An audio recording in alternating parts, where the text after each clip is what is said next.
Hey guys, welcome to this video. In this video, we'll be working on the grade 12 Mathematics Paper 1 for November 2022. The marks allocated to this paper, as usual, is 150 marks and the time is 3 hours. Please make sure that you round off to 2 decimal places unless stated otherwise, and the diagrams are not necessarily drawn to scale. Okay, so with that being said, let's get into this paper.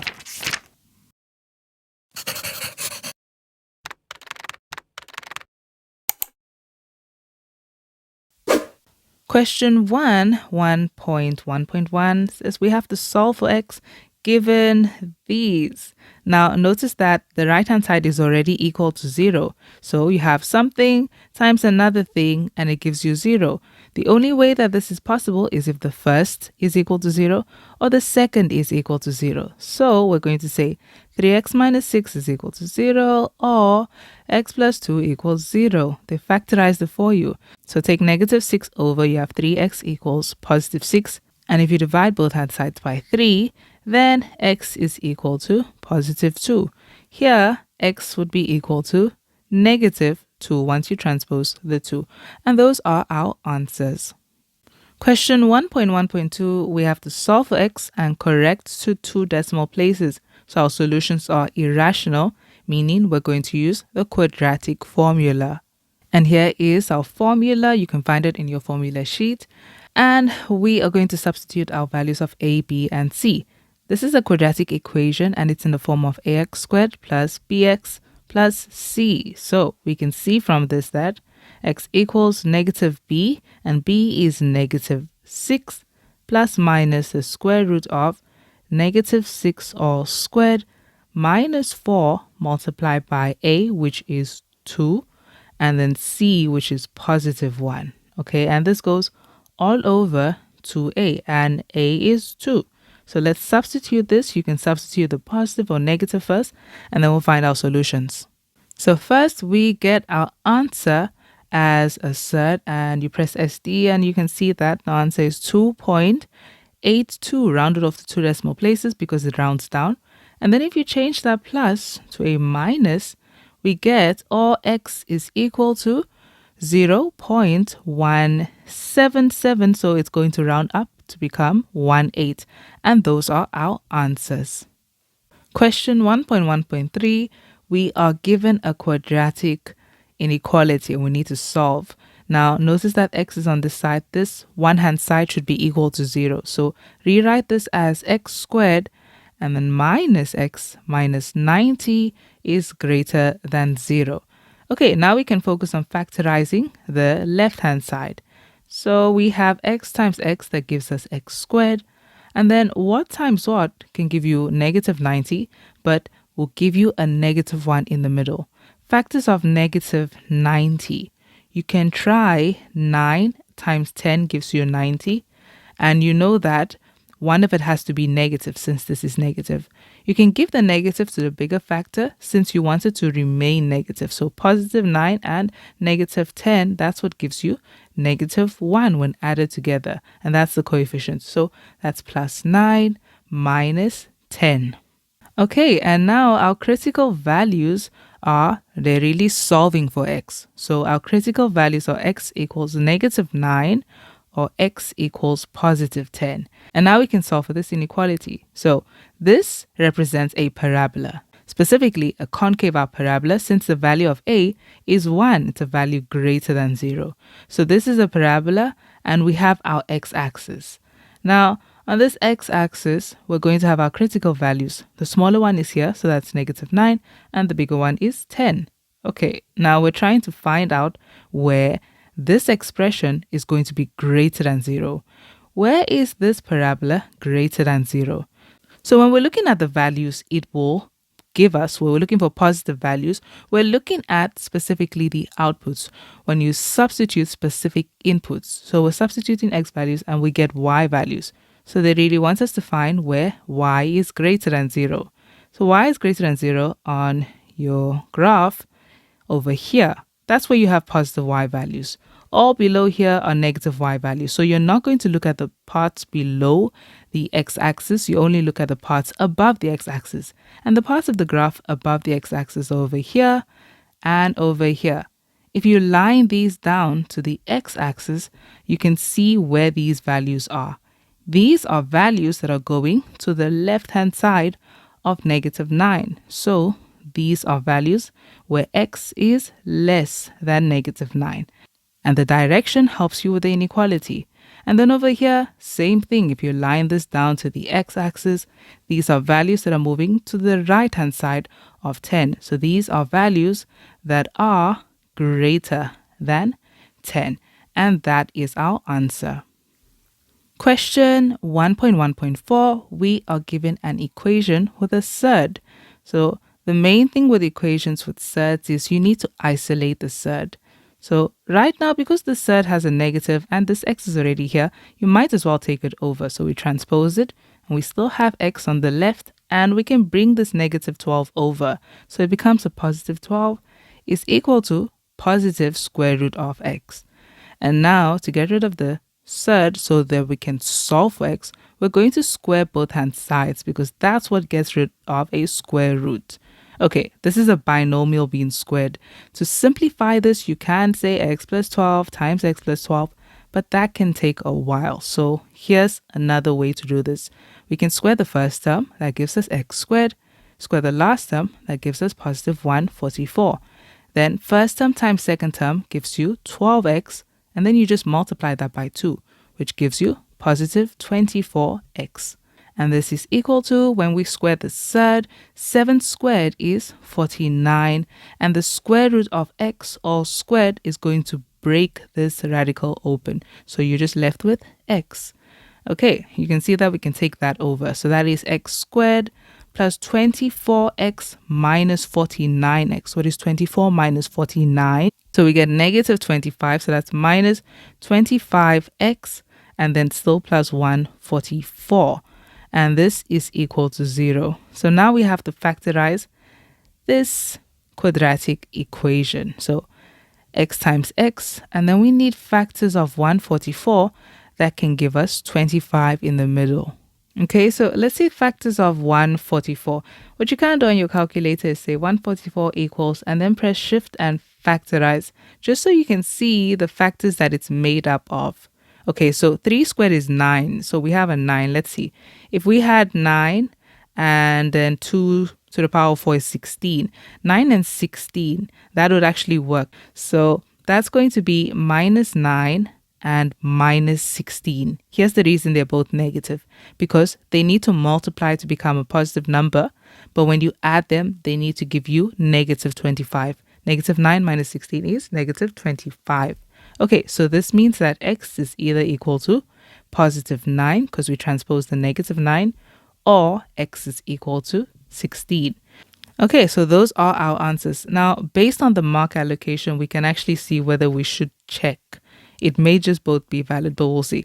So we get a mark for isolating the surd, which we did. You get a mark for squaring both hand sides.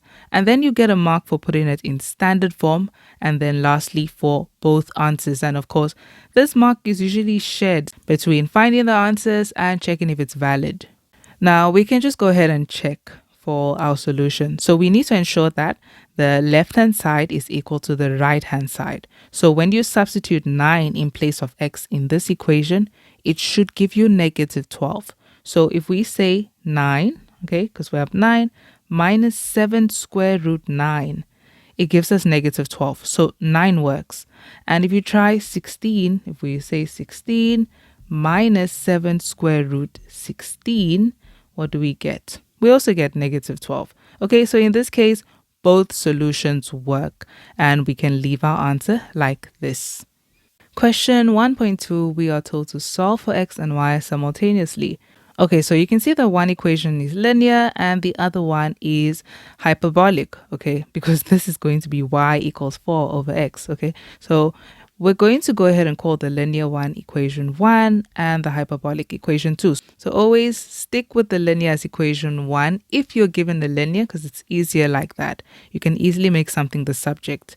Because y is on its own, we can transpose it to the right hand side to make it positive. And so it would be equal to 2x minus 2, which of course we could have just said y equals 2x minus 2. And this is equation 3. So to solve for x, since we're substituting y, we can go ahead and substitute equation 3 into the equation that we have not used, equation 2. So in place of y, we substitute this. So we have x multiplied by y, so that is 2x minus 2 is equal to 4. And now let's simplify. So distribute, you get 2x squared, and distribute, that is negative 2x. Then we can transpose this 4. So minus 4 equals 0. Notice they all have a common factor of 2. So we can just divide both hand sides by 2. And therefore, x squared minus x minus 2 equals 0. And now we can factorize. So open up 2 brackets, equate to 0. X times x is what gives you x squared, and then negative 2. So 2 is a prime number. We can just say 2 and 1. And you need to ensure that the middle term stays negative. So you can give the negative to the bigger factor, the 2. Okay, so this is going to be x equals 2 or x equals negative 1. So we've solved for x and can go ahead and call this equation 4. So we have solved for x and we need to solve for y. The equation with y as a subject is equation 3. So we can substitute equation 4 into equation 3. And so we'll say y is equal to, that was 2x minus 2. So 2 times 2 minus 2. And y equals 4 minus 2, which is 2. Or y equals 2x minus 2 again. So 2 times negative 1 minus 2. 2 times negative 1 is negative 2, minus 2 is negative 4. And those are our solutions. Question 1.3 says, show that this expression is even for all positive integer values of n. Okay, so let's look at this expression. For you to show that something is even, think about what even numbers are like. Even numbers are numbers that are divisible by 2. So if you can show them that this number can be divided by 2, then it is even. And how you show that a number can be divided by 2 is simply by showing that it has a factor of 2. So if I want to prove that 20 is an even number, I will express 20 as 2 times 10 to show that it has a factor of 2, meaning it can be divided by 2. Okay, so let's go ahead and simplify this expression, and our goal is to find that common factor of 2 in the expression. So we have 3 terms, 1, 2, and 3. All of the terms have 5 to the power of n as a common factor, so we can take that out. So we can just go ahead and separate those 5 to the power of n so we can see this more clearly. So that's going to be minus 5 to the power of n times 5 to the power of 1. If the bases are the same and you multiply, then you will add the exponents. That's how we got to that. Then plus 5 to the power of n times 5 to the power of 2. And now we can take 5 to the power of n out as a common factor. So what will we be left with? In the first term, you're left with 2. In the second term, you're left with, don't forget this minus 5 to the power of 1, which we can just call 5. And in the third term, we are left with positive 5 to the power of 2. Okay, let's simplify all of that. That's 25. 2 minus 5 is negative 3. So that's 25 minus 3, which is 22. So this is actually 5 to the power of n times 22. Just take out a common factor of 2 so that it shows that this is an even number. So we can express this as 2 multiplied by 5 to the power of n. And if you say 22 divided by 2, that is 11. See, if we multiply all of this, we get back to that. So rewriting it like this proves that it is even for all positive integer values of n. And there we go. That is our answer. Question 1.4 says, determine the values of x and y if we are given this. Okay, let's just rewrite the equation. Okay, you see, in this equation, we need to solve for x and y simultaneously. So the first problem would be the surd. It's kind of like with equations with surds. That is a problem. So let's get rid of it by squaring both hand sides. So we'll square that and we'll square that. Now we're also just going to simplify what is here. But with this one in the numerator, when you square that, you see that that exponent will multiply with these exponents here. So that will become 2y plus 2. Now 32 can actually be written because this is already a base of 3. This can be written as a base of a prime number. 32 is 2 to the power of 5. So you can say 2 to the power of 5, and you know that that exponent is going to multiply by 2. Okay, so it's equal to, here that radical will break open and we have 96. We might as well convert 96. So we're going to rewrite it as a prime base. So we'll just say shift and fact. And you see it's 2 to the power of 5 times 3. So let's just rewrite that. That's 2 to the power of 5 multiplied by 3. The 2 here does not have any effect because it cancels out the radical. Okay, so we've written that, but do you remember that we still have an x here? So we shouldn't forget that. So 96 was raised to x. This is 96. And so we're saying it's raised to the power of x. And let's just simplify. So long we have 3 to the power of 2y plus 2 over, we might as well bring this to the top. So because it's going to be 2 and 3, that will be our bases. So let's move this 2 to the numerator. The exponent should have been 10. So it's going to be 2 to the power of, and when you move it to the numerator, the exponent becomes negative 10. Okay, multiply by, and we have 3 to the power of, we have 2y plus 2 is equal to, and then over here what happens is you're going to have those exponents multiply. So that's 2 to the power of 5x multiplied by 3 to the power of x. And here we go. So we've got 2 to the power of negative 10 and 2 to the power of 5x. That means we can equate them now. To ensure that the left-hand side is equal to the right-hand side, then these need to be equal to each other because they both have bases of 2. So 2 to the power of negative 10 is equal to 2 to the power of 5x, and 3 to the power of 2y plus 2 is equal to 3 to the power of x. Okay, now we just solve for x and y.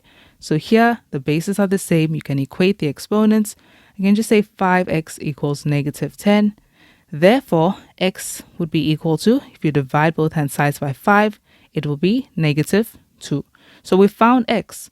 And here, the bases are the same, equate your exponents. So this means that 2y plus 2 equals x. Okay, see x over there and x over here. We are just saying x is equal to x. So that means 2y plus 2 is equal to this x, which is negative 2. And we can solve for y. So 2y equals, we take the 2 over and becomes negative 2 minus 2, which is negative 4. And so therefore, y is simply just equal to negative 2 because we divide both hand sides by 2. So x is equal to negative 2 and y is equal to negative 2. And that is our answer. Question 2.1 says the first term of a geometric series is 14. Okay, the first term of a geometric series is denoted as a, so that is 14. And the sixth term is 448. So they've given us information about T6. This is 448. And the question is to calculate the value of the constant ratio R. Okay, so the constant ratio, we can find this by using the information they gave us here. They've given us information about a term. So we're going to say Tn is equal to, and remember this is a geometric series. So the general term for this is a times r raised to the power of n minus 1. And so we know that we've been given information about term 6, and this is equal to, the a value is 14, and we're multiplying by r, which we don't know yet, and the n, remember it's T6, so the n value is 6. So 6 minus 1, and we know that T6 is 448. So this is equal to 14 times r raised to the power of 5. Okay, so to get to r, we can just go ahead and divide both hand sides by 14, and let's see what that gives us. So r to the power of 5 equals 32, and that's a familiar number from question 1. So in this equation, remember 5 is the exponent. So to get rid of an exponent of 5, you fifth root both hand sides. So we'll say the fifth root and the fifth root. Because it's an equation, what you do on the one side, you must do on the other side. The fifth root of 32 we saw from question 1 is 2. Okay, so that is our answer. R is equal to 2. Question 2.1.2 says, determine the number of consecutive terms, so they come right after each other, that must be added to the first 6 terms of the series in order to obtain a sum of 114,674. Okay, so the number of consecutive terms. Since these numbers come right after each other and they must be added to the first 6 terms, we're saying the sum of the first 6 terms plus the sum of particular amount of terms would give us a total of 114,674. Okay, so that's what we have here. So in order to find this, what we can do is actually find out together since they are added to this. And they come right after each other. Let's just find out as a whole the sum of how many terms give us this, okay? So for example, let's say it was the sum of 10 terms. If we find out, oh, okay, it's a total of the sum of 10 terms that gives us this, then it would mean that the amount of terms you added to the first 6 terms would have been 4 terms, okay? Not really the sum of the first 4 terms, but specifically 4 terms you would have added to the first 6 terms to get the sum of 10 terms. That's an example. So let's just find out how many terms do we add up to get this amount first. So that is the sum of series, meaning we're using the sum formula. So we can say Sn is equal to A times R to the power of n minus 1 over R minus 1. Okay, and we know the value of A already, and okay, let's go. So we're trying to find out the sum of how many terms add up to this. So in place of Sn, we'll put 114,674, and we're really just trying to solve for n. Okay, how many terms are we adding? A is, we already know A, it is 14. So we'll say 14 multiplied by R, we found in the previous question it is 2. So to the power of n minus 1 over 2 minus 1, and 2 minus 1 is 1. So this is simply just 14 times 2 to the power of n minus 1 equals 114,674. And then we can divide both hand sides by 14. And that gives us 8,191. So we'll say 2 to the power of n minus 1 equals 8,191. And then if we transpose this 1, it adds a 1 here. So that's 2 to the power of n equals 8,192. So you can make the basis the same since the exponent is missing. Okay, it's an exponential. So we'll say this and just plus 1. And then this number, if you say shift and factorize, what does it do? Okay, we can't really do that here. So 8192 is equal to shift and fact. You see, we get 2 to the power of 13. So this means 2 to the power of n equals 2 to the power of 13. Therefore, n equals 13, right? So what this means is, if we take the sum of 13 terms, they add up to this number. But we know that specifically we are adding these terms that we are looking for, the term numbers, to the first 6 terms to get this. So how many terms do you have to add to the first 6 terms to get a sum of 13 terms? That's 13 minus 6, which is equal to 7. So you're adding 7 terms. So therefore, we'll say that 7 consecutive terms were added. So 7 consecutive terms must be added to the first 6 terms, and that is our answer. Question 2.1.3 says, if the first term of another series, okay, is 448, and the 6th term is 14, calculate the sum to infinity of the new series. So the whole goal is find the sum to infinity. We could, I mean, it's for 3 marks, but we could go ahead and find that value of R and then find the sum to infinity. But you'll notice that these numbers are familiar because they come from the first question. See how in the first question you have a geometric series. The first term is 14 and the sixth term is 448. This one is in reverse. Okay, so if it's in reverse, instead of it multiplying by 2 like the previous pattern, it's just going to divide by 2.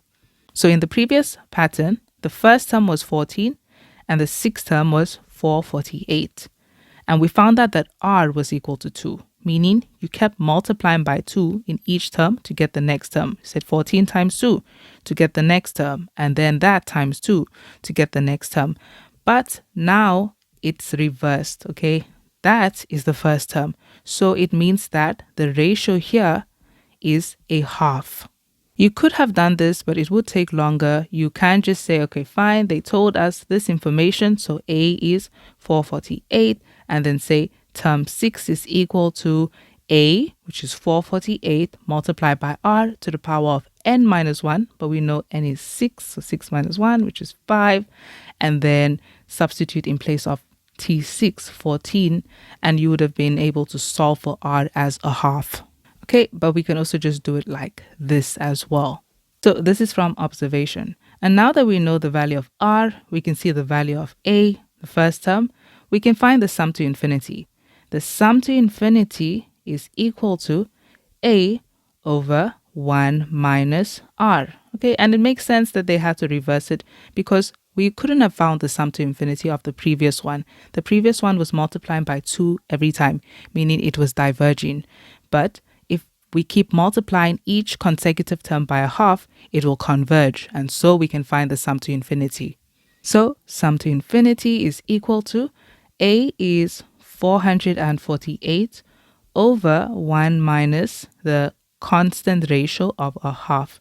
And we can just find out what exactly this is.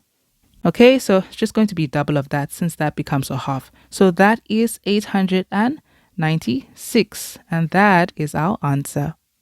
Question 2.2 says, if the sum, okay, we're using sigma, if the sum starting from p equals 0 all the way to p equals k of a series with this general term, and we can see that this is a linear, okay, because this is a linear expression. So that series, if it sums up to 20 and 1 over 6, we need to determine the value of k. They're giving us the sum of series, and we can see that this is an arithmetic, it's linear, okay? An arithmetic series. So we are going to use the sum formula of an arithmetic series, which looks like this, or it could look like this. But we use this one specifically when we know what the last term is. And we don't really know what the last term is. We just know what this sums up to, okay? Because k is missing. So we're going to use the formula with the constant difference. And now we can see the individual things that we need to find. We need to know what n is. Now remember, n specifically stands for the number of terms. To find the number of terms, here's a formula you can use. You can just say the top value minus the bottom value, that's k minus 0, plus 1. So this is just going to be equal to k plus 1. For number of terms, we're going to use k plus 1. Here's the reason. You see, some series do not start naturally like this one, okay? Normally, series start from the first term. So if I said it ends at 6 and I asked how many terms are there in this pattern, there would be exactly 6 terms because P1, 2, 3, all the way to 6. But if I decided to start at something like 0, then how many terms are there here? There are actually 7 terms because you have to count p equals 0, p equals 1 to 6, which is already 6 terms. So do you see now that this is 7 terms? Okay, and that is why you can use this formula to find the number of terms. Top minus bottom plus 1. Okay, great. We know what n is. What else do we have to find? We have to find the value of a. So what is a? You find a by substituting the first p value into the general term. So we'll find a by saying 1 over 3. In place of p, we'll say 0 plus 1 over 6. And so a is equal to 1 over 6. And we have found a as well. And then we have to find d. Okay, so d, You can go ahead and find term 2 and say term 2 minus term 1 to find the difference, but this is already in the form of dn plus c. So your difference stays the same. It's not going to change. It's 1 over 3. So it is 1 over 3. This is the way you would learn the arithmetic sequences in grade 10 and grade 9 and so on. Okay, so do you see that we have everything we need now, and we even know the total sum of the series is 20 and 1 over 6. I'm just going to put this on this side instead. Okay, so we are saying the sum of the series ends up being 20 and 1 over 6, which will convert, is equal to, and we have n over 2. So we know that n is k plus 1, so we'll say k plus 1 over 2. And then we have 2a, so that's 2 times a, which is 1 over 6, so 1 over 6. And then added by n minus 1. If you say n minus 1, k plus 1 minus 1, you're just going to get k. Okay, so that's just going to end up being k. And then times d, which is 1 over 3. So we're just trying to solve for k in this equation. Okay, so let's convert 20 and 1 over 6. It's the same thing as 20 plus 1 over 6. You could also use that mixed fractions button on your calculator, but this is 121 over 6 is equal to, and then this is just going to be equal to, we'll say k plus 1 over 2 and simplify the inside. If you say 2 times 1 over 6, you get 1 over 3. And here, k times 1 over 3 is 1 over 3k. Okay, and we can see the denominators are going to multiply.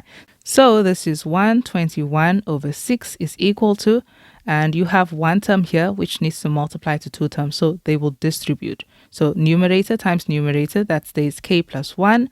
Denominators multiply and become 6. And then numerator times numerator, that's just 1k, which is k. So it's the same thing as multiplying this k by these two terms. So that's just going to be, we can just leave it for now as k times k plus 1 over, and then 2 times 3 is 6. Okay, so now that the denominators are all the same, you can actually ignore them because this is an equation.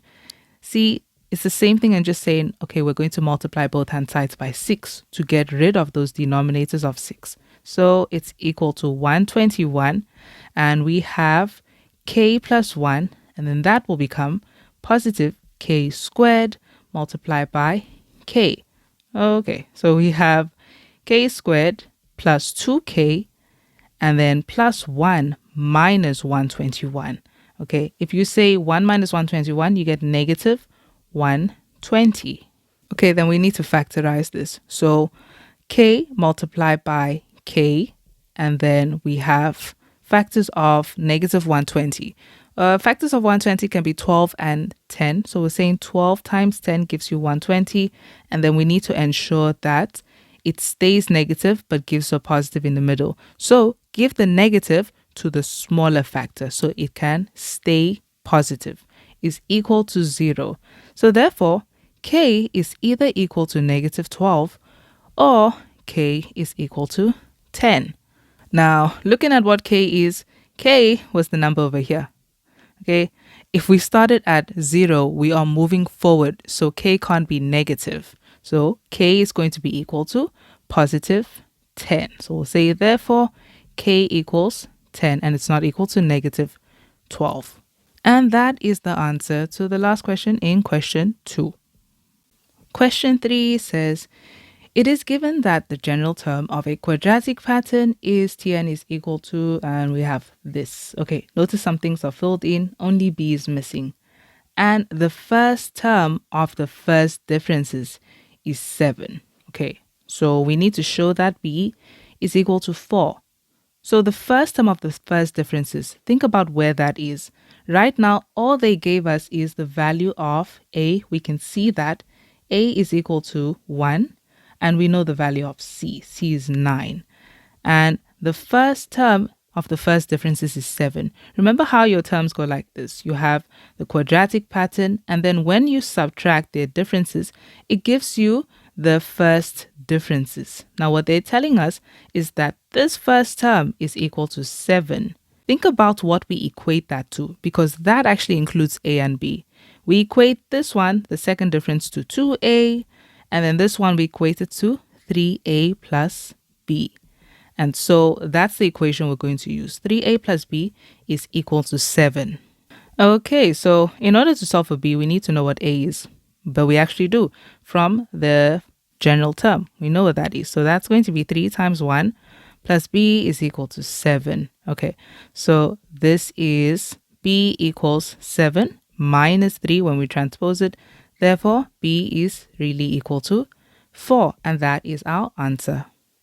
Question 3.2 says, determine the value of the 60th term of this pattern. Now we have the complete pattern. We can say Tn is equal to n squared, and now we know what b is, so plus 4n, and that was still plus 9. And we just have to find term 60. So say t is 60, and in place of n, substitute 60. So 60 squared plus 4 times 60 and plus 9. Therefore, term 60 is equal to 3849, and that is our answer. Okay, moving on to the next question. Question 3.3 says, determine the general term of the sequence of first differences. So we're trying to find the general term of the sequence of the first differences, really, of this quadratic number pattern. Okay, so the first differences general term. Write your answer in the form of TP equals MP plus Q. With this question, we can use a grade 10 approach and it's going to work out fine. So just using what we know about this is TP, it's in the form of TP is equal to MP plus Q. You see the M stands for your constant difference, your difference, okay, because it's an arithmetic sequence. This is the general term of an arithmetic sequence. So that is that constant difference, which we know as 2A. Okay, now we already know what A is in our pattern. A, the value of an squared plus bn plus c, A is 1. Okay, so we'll say 2 times 1, and that's what's going to give us the difference. And this would have been written as dn plus c. But let's just not write that c because it's going to confuse with this c. There are two different c's. Okay, this is c in the arithmetic, that's c in the quadratic. Okay, so this means that we have the second constant difference being 2. And that's what we're going to use as our dn. Okay, so m is equal to 2. We know what that is now. And then now that we know this, to update this is TP is equal to, and we'll say that is 2P plus Q. And now Q is what is missing, okay? Because this is really like Tn equals 2D plus Q. Okay, let's not call it C. So this is what we have now. How do we find Q? This is just an equation. If you know one of the term values in this pattern, you can find out what Q is because we can substitute it here. This is the first differences. We know the first term of the first difference. They told us in the beginning that the first difference's first term is 7. So this is what we can substitute here. We know that term 1 in this pattern is equal to 7. So we'll substitute it here. We'll say T1, so in place of P, we're substituting 1, is 2 times 1 plus Q. And then in place of T1, we say 7 equals 2 plus Q. And so if you transpose the 2, it's 7 minus 2, so Q is equal to 5. And so therefore, the formula is TP equals 2P plus 5. And that is our answer. Question 3.4 says, which two consecutive terms in the quadratic number pattern have a first difference of 157? Okay, they're giving us a first difference. So at the end of the day, they just want to find out in the quadratic pattern which two terms, okay, have a first difference of 157. So we know the first difference here. Okay, we already have the formula for the first difference, so we can use that here. Here's the formula. It is this. So in place of the term value TP, we're going to substitute 157 to find out which term in the first difference is this. So which term in the first difference gives us 157? That is 157 equals 2p plus 5. And then if you take 5 over, transpose it, you're going to have 157 minus 5, which is 152. So we're saying 2p equals 152. And if you divide both hand sides by 2, we get 50 and 25 and 1. 25 and 1 is 26. And then that is going to be 76. So 76. So this means this is term 76 in the first difference, that is equal to 157. What does that mean about the quadratic pattern? Which two terms here would this be? If it is term 76 in the first differences, then it's going to be between term 76 and term 77. Here's a brief explanation of that. You see, if you have the values of term 1 and term 2 in the quadratic pattern, right? Those, if you subtract them, they give you term 1 in the first differences, okay? So the term that you subtract by will have the same term number as that first difference, okay? So there we go. That's how we know it's between term 76 and term 77. Okay, so this is between term 76 and term 77 of the quadratic pattern. And that is it for question 3. Question 4, 4.1 says, sketched below is the graph of h of x, which is equal to 1 over x plus p plus q. The asymptotes of h intersect at 1 and 2. Okay, so all that just means is the horizontal one is 2 and the vertical is 1. And the first question is write down the values of P and Q. Now remember, when they are asking for the values of P and Q, they are specifically referring to these values of P and Q. So with Q, there's no confusion there because the original hyperbolic equation looks like this. It's y equals a over x minus p plus q. Notice that plus q stays exactly the same.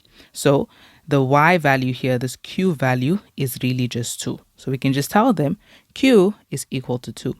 But here's the thing with the p. With the p value, you need to consider that they said x plus p, but we know the original equation should be x minus p. Now this p in the original equation refers to that p value, that x value of your vertical asymptote, which is currently 1. So when we complete this in the denominator, this should say x minus 1, like that. Now we just need to ensure that it still holds and it still says this. So what should p here be so that it still is equal to x minus 1? P specifically should be equal to negative 1. So when you substitute it here, it says 1 over x minus 1. Okay, so the p value that they are referring to is that p is equal to negative 1. And those are our answers. Question 4.1.2 says, calculate the coordinates of the x-intercept of h. Okay, so we have our complete graph now. When we complete and write p and q, our graph is simply equal to h of x is 1 over x minus 1 plus 2. So now to find the x-intercept, remember that the x-intercept is found where y is equal to 0. So we'll make h of x equal to 0. So we substitute 0 in place of y. And then to solve for x here, we can simply take the 2 over. So transpose the 2. And now we have 1 over x minus 1. And then let's just cross multiply. So the negative 2 times the x minus 1 would give you negative 2x. And then negative 2 times negative 1 is positive 2. And then here we have a natural denominator of 1. So that's going to multiply with a 1 here. Okay, so we can transpose the negative 2x to give us positive 2x equals positive 2 on the right. Then the 1 comes over. So that becomes 1. And then if you divide both hand sides by 2, you can see that x would simply be equal to a half. Now just remember they said they want the coordinates. So write it as a coordinate and that would be 1 over 2 and 0 since the y value is 0 and that is our answer. Question 4.1.3 says, write down the x-coordinate of the x-intercept if g is g of x equals h of x plus 3. So this is a translation that happens to the graph of g. Now, looking at this translation, they added 3 to x. So because it's adding to the x, it means it's either moving to the left or to the right.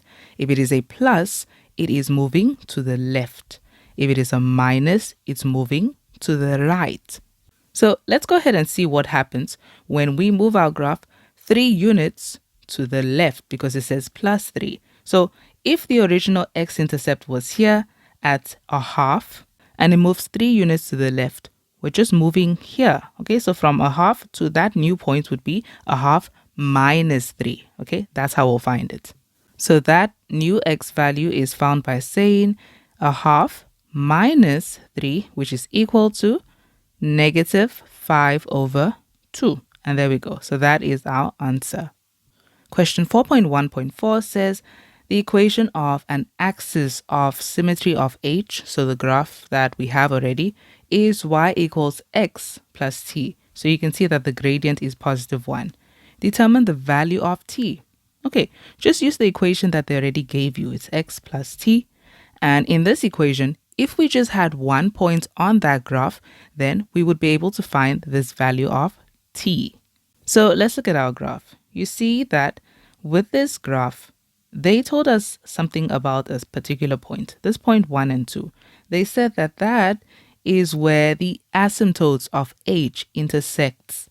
Now that intersection of the asymptotes, right, the vertical and the horizontal asymptote, that is also where your graph, your axis of symmetry, it would also intersect that point.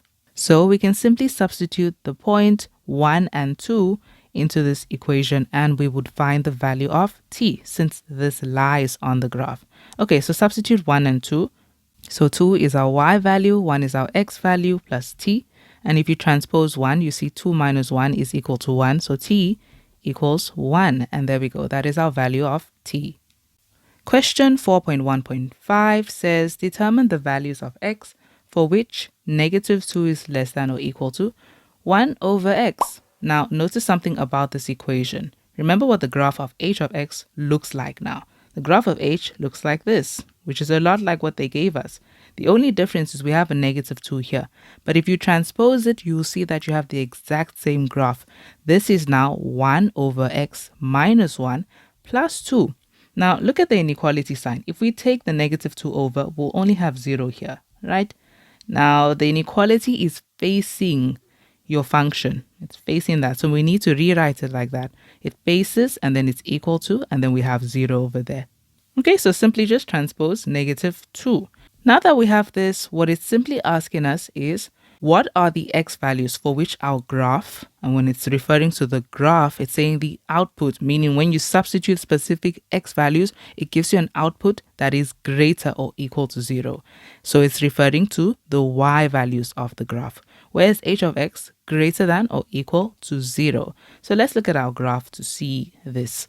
This graph, where does it have y values greater than or equal to 0?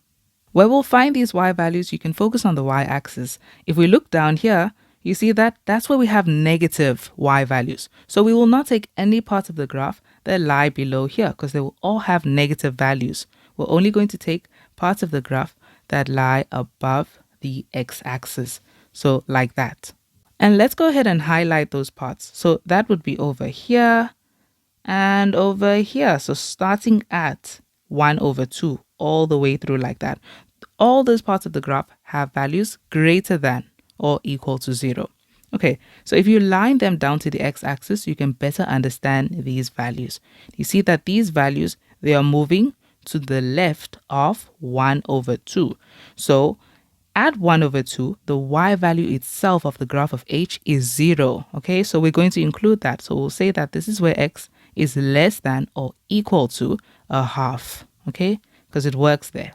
And then the other wing of this graph, you see that if you line this down to the x-axis, look at these values over here.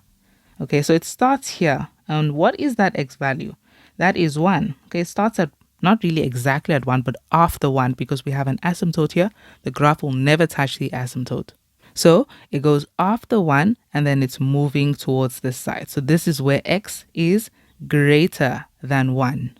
And that would be our answer. So let's go ahead and put that down. So that is where x is less than or equal to a half, or x is greater than 1.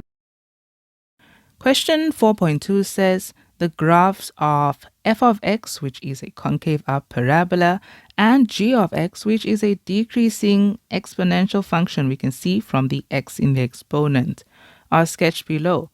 E and h are the x-intercepts of f, c is the y-intercept of f, and lies on the asymptote of g. Okay, the two graphs intersect at D, the turning point of f.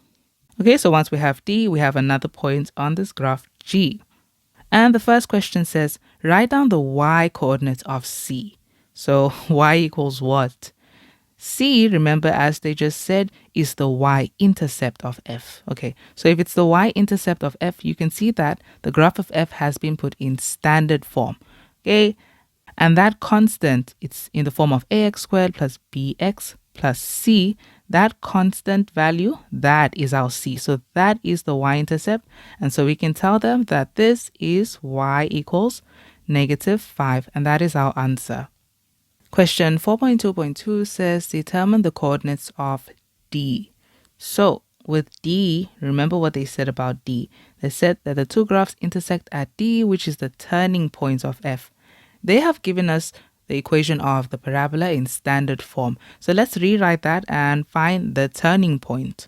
So there are two ways of finding this turning point. You can either use this method, which is usually used in grade 11, x equals, to find the x value of the turning point, negative b over 2a. And so we'll say negative, and in place of b, we'll say -4, because that's the b value, over 2 times 1. Okay, so that's +4 over 2, which is equal to 2. And then once you have the x value, you simply take that and substitute it into the y value.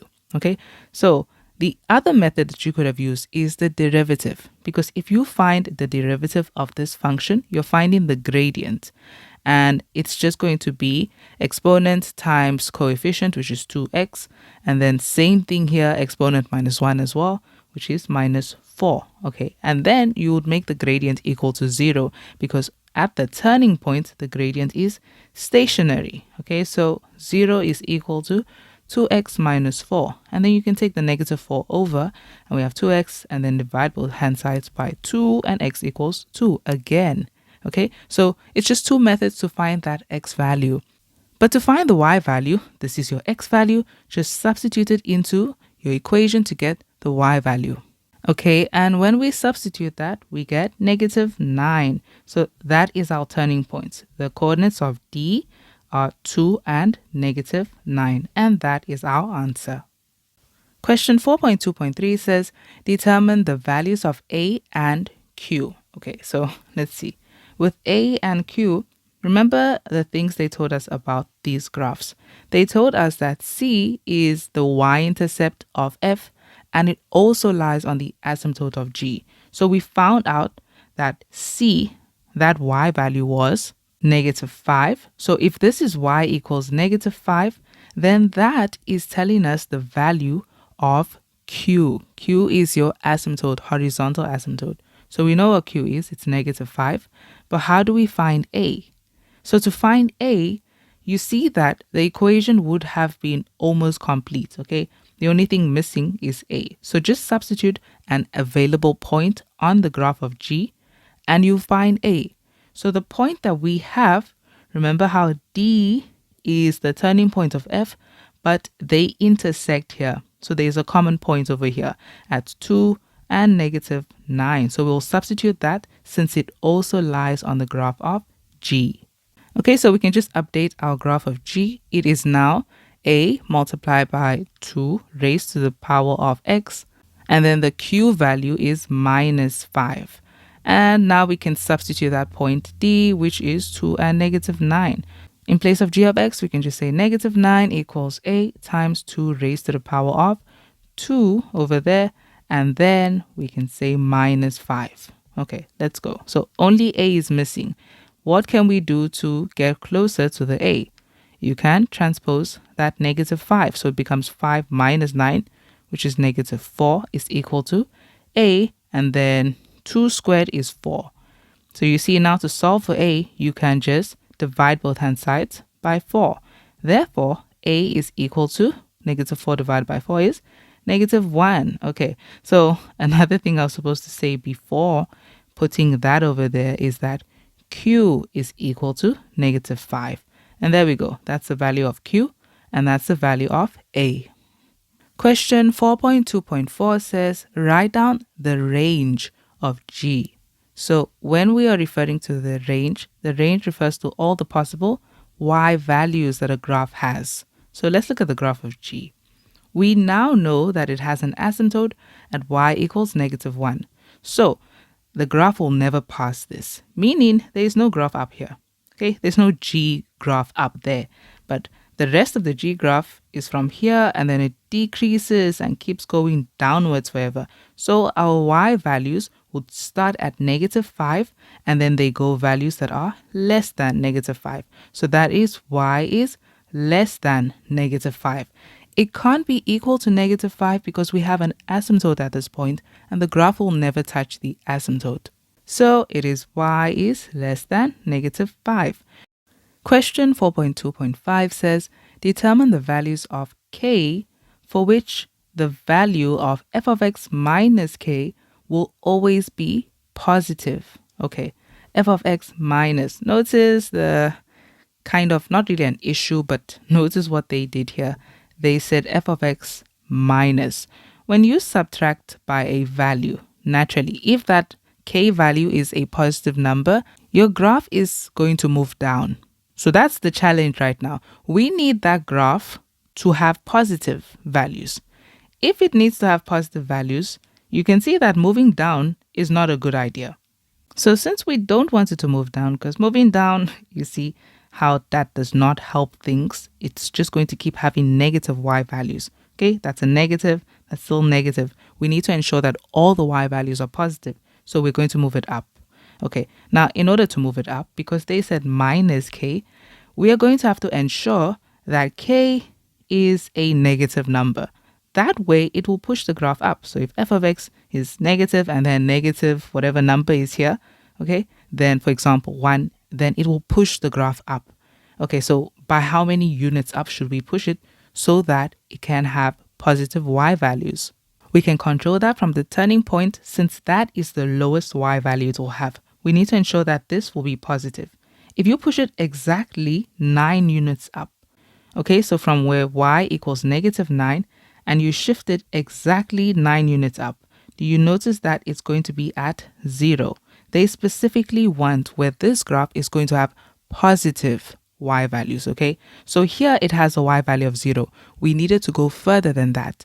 So we needed to go anything more than 9, okay? Okay, so we needed to be like up there. So anything more than 9, what does that mean for these numbers here, for it to keep moving up? Well, at negative 9 itself, right, we're going to have the graph shift up to 0. You need it to move up by units that are like 10 units, 11 units. So you need k to be anything less than negative 9. Here's the thing. If you look at it on a number line, and it's just really because of how numbers work, negative and positive numbers. Negative 9 is over here, okay? If you move more to the left, you get numbers like negative 10, negative 11. You need that graph to move up units like 10, 11, and so on.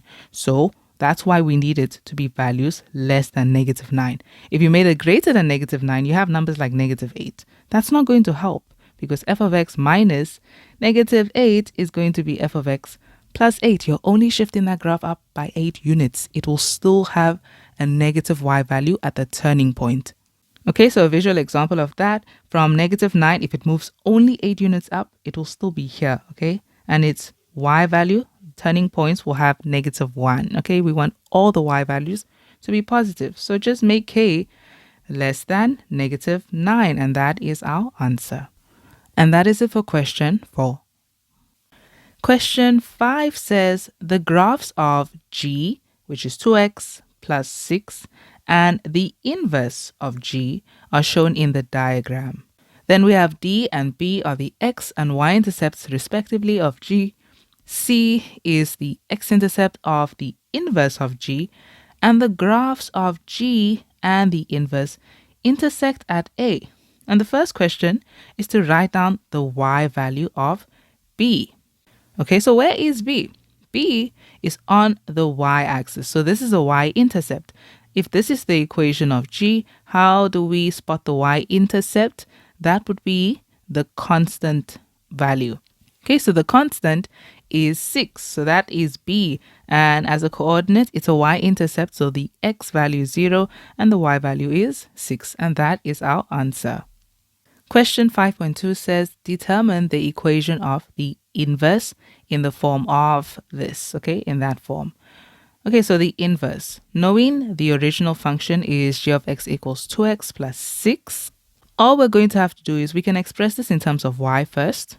And then the first step to find the inverse is to swap x and y. So in place of y, we put x is equal to, and in place of x, we're going to substitute y.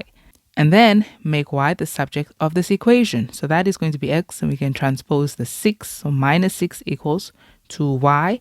And to solve for y, to make y the subject, you can divide both hand sides by 2. So y, or we're going to still call it g negative 1. So the inverse of g is equal to, and how we do this is, remember that there's a coefficient of 1 in front of the x. So that's actually 1 over 2 and x. So 1 over 2 x, and then negative 6 divided by 2 is negative 3, since they both divide by 2.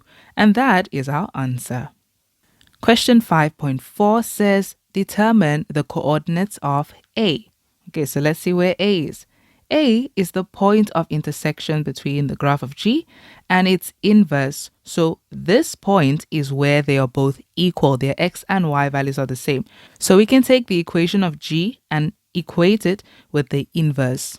So we'll say that g of x is equal to g negative 1 of x, the inverse. Okay, and let's go ahead and equate the equations. Okay, and now we can solve for x. So 2x, and we can transpose the half x, so it becomes minus a half x is equal to, and we have negative 3, transpose the positive 6, it's negative 6. So 2 minus a half is 3 over 2, because 1.5 is equal to, and that will be negative 9.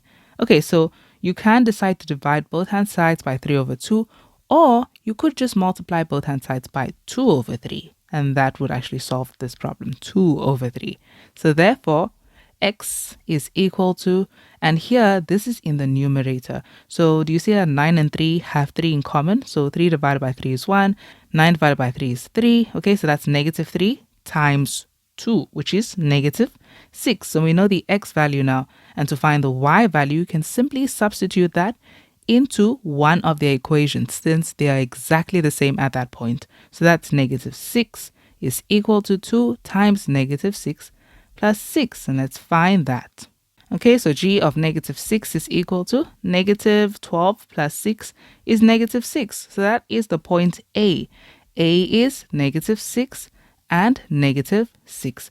And that is our answer. Question 5.4 says, calculate the length of AB. Okay, we already have the coordinates of A, and we also have the coordinates of B. So we just have to use the distance formula. This is negative 6 and negative 6. Okay, so AB is equal to the square root of, and we'll just put the distance formula. Okay, and then we can just follow one order. So because these are negative, we can say top minus bottom. So that's going to be x2 minus x1 is negative 6 minus 0 all squared plus negative 6 minus 6 all squared. Okay, and we just have to find AB. And that is equal to 6 square root 5, and that is AB. Question 5.5 says, calculate the area of triangle ABC. Okay, so let's look at that triangle. Looking at triangle ABC, if we connect B and C, to find the area of this triangle, there are various ways, but here's a method that we can just use. We can focus on finding this angle A, and because the thing is, we already know the length of AB. AB is 6 square root 5. Okay, so we know that's 6 square root 5. And C, here's the thing about C. The graph of G, right? Its y-intercept is 6, meaning it's the coordinates 0 and 6. But the inverse function, the x-intercept is C. If you have a point that is a y-intercept on your original, on the inverse, it's going to be the x-intercept. This is because x and y swap. So this point 0 and 6 in the inverse is going to be 6 and 0. That's why that is the x-intercept. Now, because of that, we can see that these are going to be exactly the same. That will also be 6 square root 5. To find AB, we simply said, because they come from the same point, okay? So from AB, we said negative 6 minus 0 and then negative 6 minus 6. Here, you're just going to say negative 6 minus 6 and then negative 6 minus 0. The order just changes. So they're exactly the same. Okay, so we can go with this, and using this, we will be using the area rule.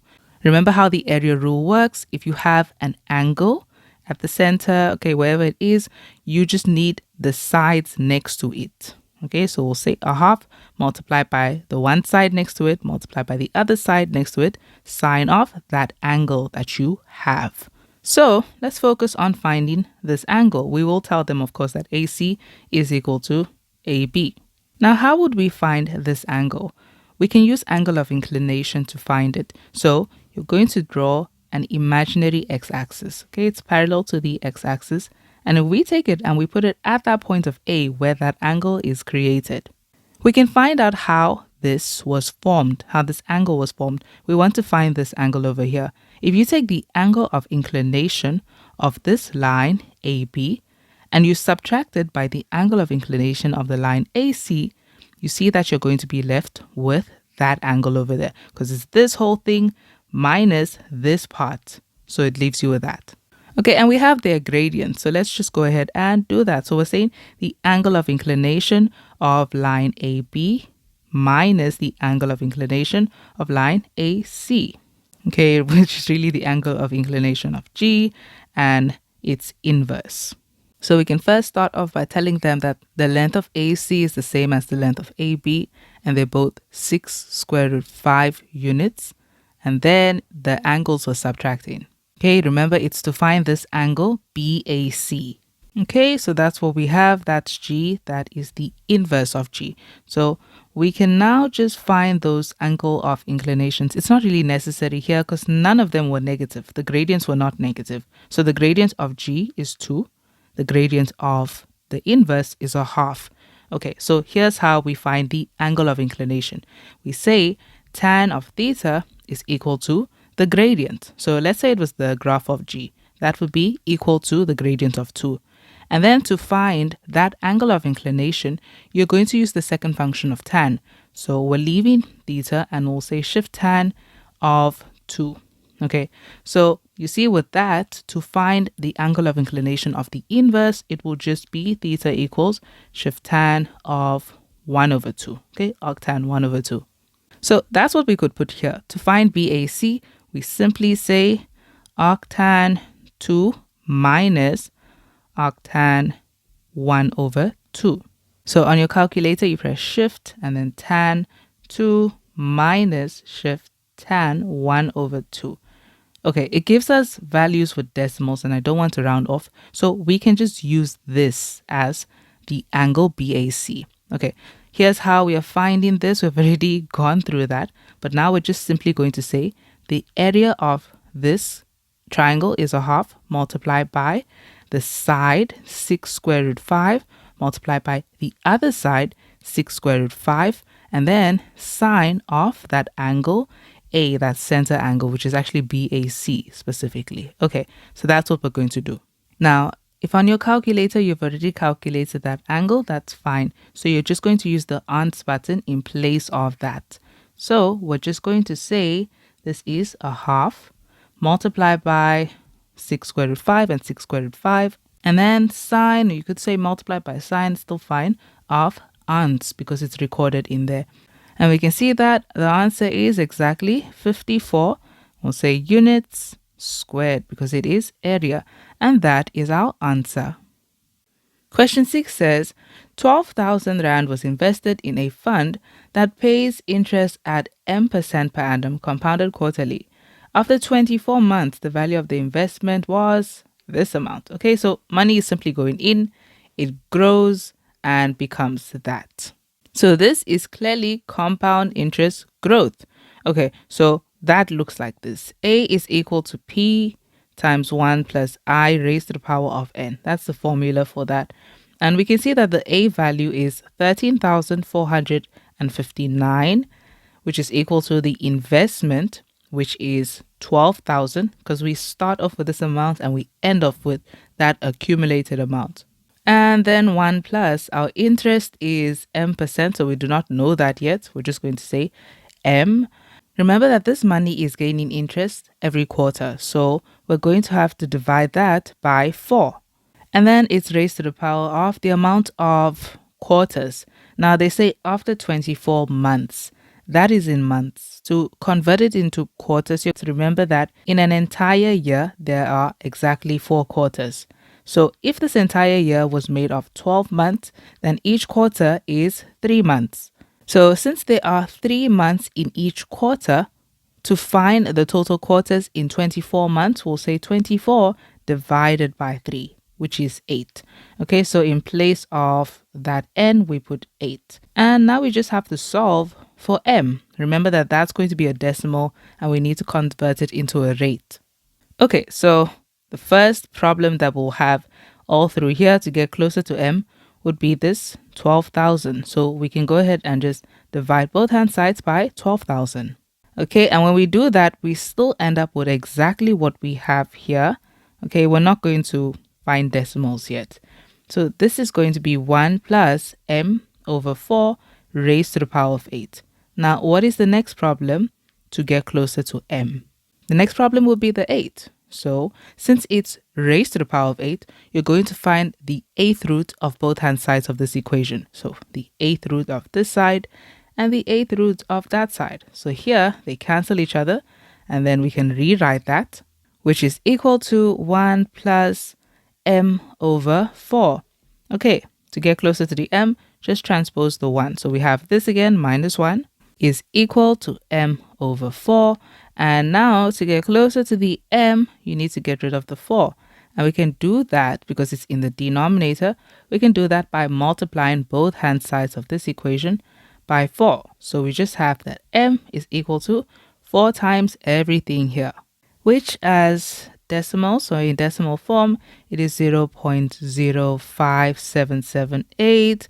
But remember that this needs to be converted into a rate. So you're going to multiply that by 100. And if you say multiply by 100, you see that the rate m is equal to 5.7 and rounded up is going to be 8% per annum compounded quarterly. And that is our answer. Question 6.2 says, on the 31st of January 2022, that Tino deposits 1,000 Rand in an account that paid interest at 7.5% per annum compounded monthly. Okay, so it's compounded monthly, and he continued depositing 1,000 Rand on the last day of every month, like he did on the first. Okay, so first day he deposited at the end of the month.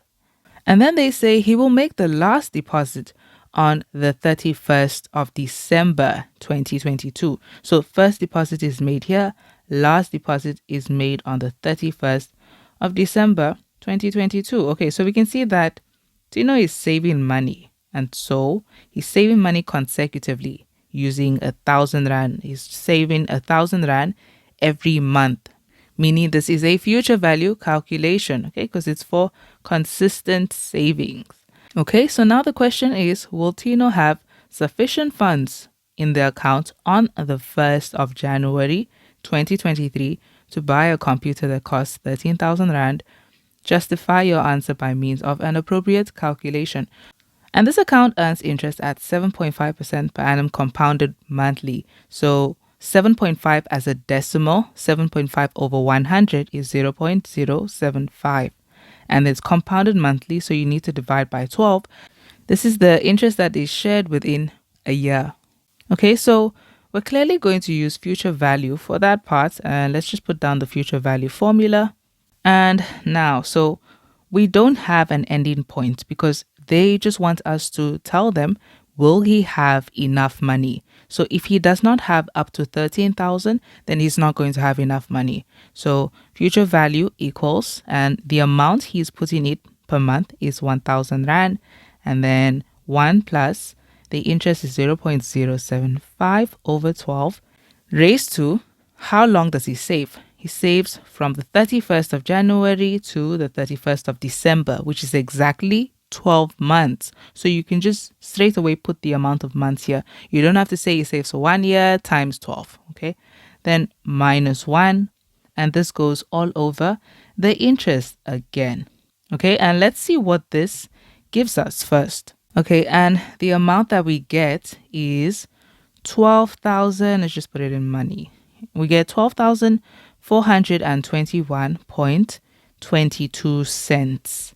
Okay, so they want us to know if he's going to have enough money on this date. That's perfectly fine because do you see that these are just 1 day away? Okay, he's earning interest every month, not every day, so we don't have to account for that. Okay, so this is the money that he has on the 1st of January. And so will he have enough money? No, because he needs 13,000. He has 12.4. So no, you can just say that 12,421.22 cents is a value less than 13,000. Unfortunately, so Tino will not have enough money. Okay, Tino will not have sufficient funds, and that is it for question 6.2. Question 6.3 says, Tabo plans to buy a car that costs 250,000 Rand. He will pay a deposit. Okay, he's going to pay a deposit of 15% and take out a loan for the balance. Okay, the interest on the loan is 13% per annum compounded monthly. So do you see that on one part, they're giving you the information about the deposit, and then let's just put that here. And then on the other parts, they're giving us more information about the loan. So the loan amount is going to be different. It's not going to be this amount because he's paying some of it. Okay, and then 6.3.1 says, calculate the value of the loan. Okay, so the loan used to be 250,000. Well, didn't used to be. He wanted to buy a car worth this amount, but he says he's going to pay 15%. Okay, so to find how much he is going to pay, you can either say times 15% and then take out the 15%, or you can just look at it like this. He's only going to take out a loan on 85% of this money since he is already paying 15%. Okay, so it's 85%, 100 minus 15. So let's just find out how much that loan amount would be. So that will be 212,500. And that is the loan amount since he's going to pay 15%. Moving on to the next question. Question 6.3.2 says the first repayment will be made 6 months after the loan has been granted. Okay. The loan will be repaid over a period of 6 years after it has been granted. Calculate the monthly installment. Okay, we know that the monthly installment is X, that X value you keep paying every month. So this is present value. We're using present value formula because we are working with loans and the repayment of a loan. Okay, let's just look at a timeline. Just understand what is happening here. So naturally, when Tabo is supposed to start paying this loan back, it's supposed to start paying 1 month after the loan is granted. Okay, so if the loan is granted here, you start 1 month after. But Tabo started paying this loan 6 months after. That's going to affect his loan a lot. So here's the thing. It's 6 months after from the day it was granted. It was granted here. He pays 6 months after this. So that's 1, 2, 3, 4, 5, 6. How many delayed or missed payments did Tabo have? That would be exactly 5. It was exactly 5 months that he missed because he's naturally already supposed to start paying 1 month after. So that 1 month does not count. So these 5 missed payments, they're going to affect his loan amount because the loan is supposed to be this amount. But that loan, okay, the bank works like this. As long as you still owe money, it's going to grow every month. Okay, it's going to gain interest every month. Not really gain interest, but gain interest for them. Okay, you're going to owe them more. So we're going to take this amount and we're going to grow it for 5 months extra. Okay, so that is going to work like this. Since it's compound interest growth, we are going to use the compound interest growth formula to grow this amount. Okay, so we'll say A is equal to 212,500, and we'll say 1 plus. Now remember, it's still in this same account, which has this interest tied to it, compounded monthly. So we'll say I is 0.13 over, and it's divided by 12 since it's compounded monthly, raised to the power of, we need to grow it for just 5 months. Okay, so we just say 5. Don't multiply by 12. It's not in years. And let's find out what this new loan amount will be. Okay, and that is the new loan amount. So he owes now 224,262.53 cents. But if you like, you don't have to round off, but we can just say 25. Okay, we'll hold on to that amount. Okay, so that is what Tabo owes here. Now, there's another thing that these missed payments are going to affect. So 1, they affect the loan amount, but 2, remember that he was supposed to pay off this loan over 6 years, meaning he has 6 years to pay it off. That one, he doesn't have a choice. He's not going to, bargain for more years to pay it off. He still has to pay it within 6 years. So it's also going to affect the amount of installments he should make. He missed 5 payments, okay? He was supposed to pay this loan in 6 years. So the total payments would have been 6 years, okay, per month. They are 12 months in a year. So that would have been a total of 72. But he missed 5. So that's 72 minus 5, which is 67. So the new amount of payments he needs to make is 67 payments. Okay, so you see how that increases the loan amount and it decreases the amount of payments to make. And that sounds like a good thing, but not really, because now you're going to have to pay more money so that you can cover those missed payments that you made. Okay, so let's go ahead and put the present value formula down. Okay, so the loan amount is 224,262.525, and we'll just use ounce for that. We're trying to find X, the monthly payment he's going to make, and then 1 minus 1 plus the interest was 13%. So the 12 raised to the power of how many payments? 67. Okay, so minus 67. That's how much payments he still has to make. And of course, over the interest. Okay, so this is one of those really nice ones because you're just trying to find X. You see that to find X, all of these here, they're just numbers. Okay, so X multiplied by all of this. So to get X on its own, you just have to divide both hand sides by all of these. Okay, divide that number by all of that over there. So our calculation will look like this. Okay, and all we have to do is find the value of X. So X is finally equal to, and let's put that on the calculator. You can choose to round up here. It's just going to be maybe a decimal point different. So that's fine. Or you could, of course, just choose to use the answer button. Okay, and our answer is 47. So it's going to pay per month 4,724 Rand and 96 cents. And that is our answer. Question 7.1 asks us to determine f prime of x from first principles if f of x is equal to this. So what you can do is use the rules of differentiation to first find that derivative so that once you use first principles, you are sure of what your answer is. So this is f of x is equal to coefficient times exponent is 2x, exponent minus 1 is 1, but you don't have to rewrite that. And then that becomes a positive 1, of course, because the exponent gets subtracted by 1 and anything to the power of 1 is 1. So we know what it looks like. And now we can use first principles.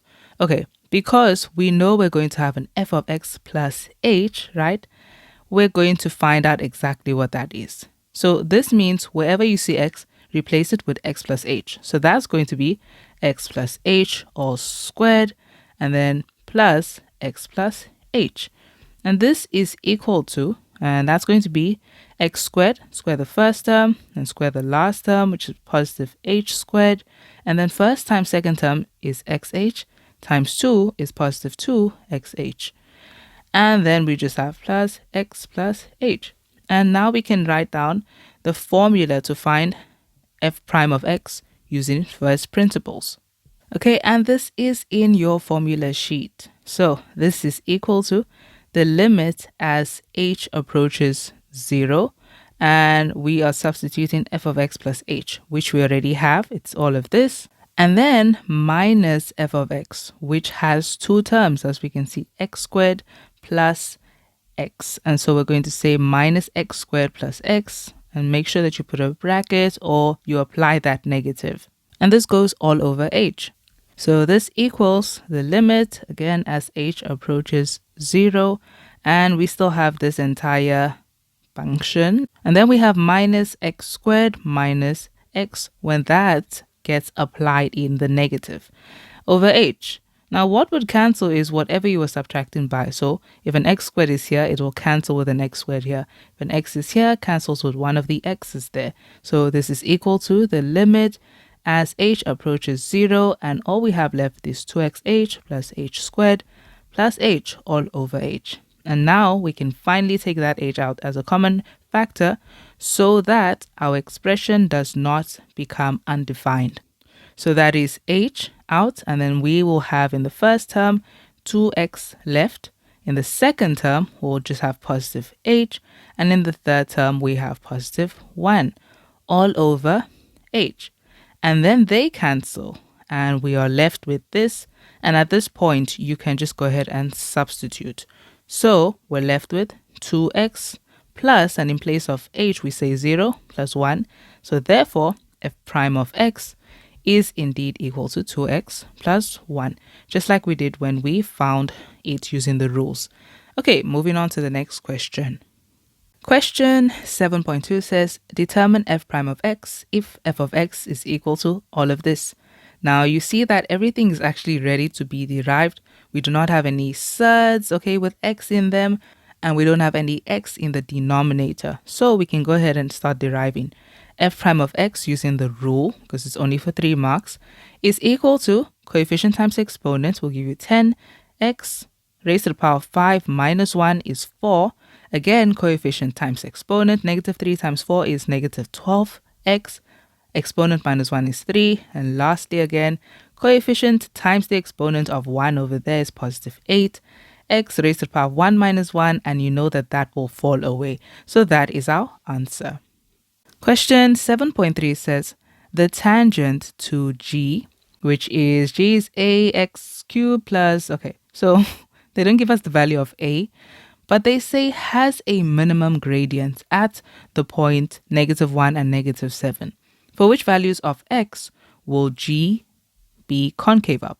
So that's all they want to find out. Where is g concave up?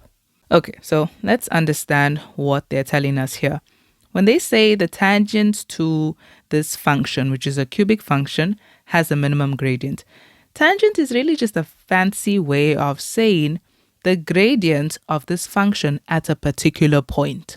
So if you replace tangent with that, we're saying that the gradient of this function at a point is a minimum. Okay, what does it mean for us to have a minimum gradient? Well, remember, gradient would imply that you see this cubic function, you would have to find its gradient. And if you find the gradient of a cubic function, it gives you a parabola. Now, because they didn't tell us what a was, this cubic function could have looked like this, okay? And that is like an n, but just more curved. That would be when a is greater than 0. Or it could look like this, again like an n, just more curved, okay? Backwards n. And that will be where a is less than 0. But if you derive a function that looks like this, where a is greater than 0, the gradient of that function, if you graphically represent that, that is a parabola, a concave up parabola specifically. And this function, because a was less than 0, it would give you a concave down parabola. Now, they specifically said that that gradient, okay, the tangent to that has a minimum gradient, okay? So that gradient is going to be a minimum value.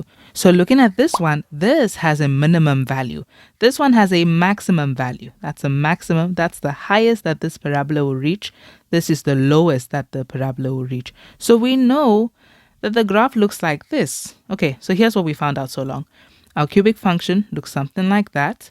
There is a tangent to this cubic function and it has a minimum gradient. And it is specifically at this point. Okay, now remember, if it's a tangent to this function, it means that that tangent is going to touch the function.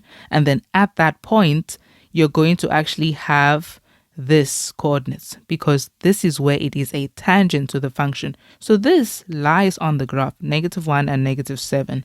Okay, this is what we know about it so long. So the main goal is to find out for which values of x will g be concave up. This is our graph of g. Where will it be concave up? For you to find out where it's concave up or down, because we can see here, it's curved down. That's concave down. Over here, it's curved up. But for us to find that, we need to know what exactly the point of inflection is. Okay, now we could do calculations, but the thing is we could also just do this because we know that it has a minimum gradient. So yes, if you derive that, you get a parabola, which represents the gradient of your cubic function, right? It has a minimum gradient at this point. This would mean the relationship between the cubic function, the derivative, and the second derivative works like this. If you have a cubic function, you derive that, you get a parabola, which represents the gradient. If you derive that, you get a straight line. Now, here's the thing we have to focus on. You see the parabola, right? That minimum value, that turning point. It's going to have the exact same x value as the x value of the point of inflection. So what that means is that this graph, its point of inflection is at -1. But since this lies on the graph, then its y value, its corresponding y value is -7. So this right here is the point of inflection. So we can keep that in mind. So this would conclude that where is it concave up? Since this is the point of inflection, it's concave up all through here. That means it's concave up where x is, if you put this on a number line, you see that if you go to the right where the graph is, these are values that are greater than -1. So -1 is here and all the values greater than -1, that's where it's concave up. So x is greater than -1, as long as we know that this is the point of inflection. Okay, so the point of inflection is -1 and -7, and g is concave up when x is greater than -1. And that is our answer.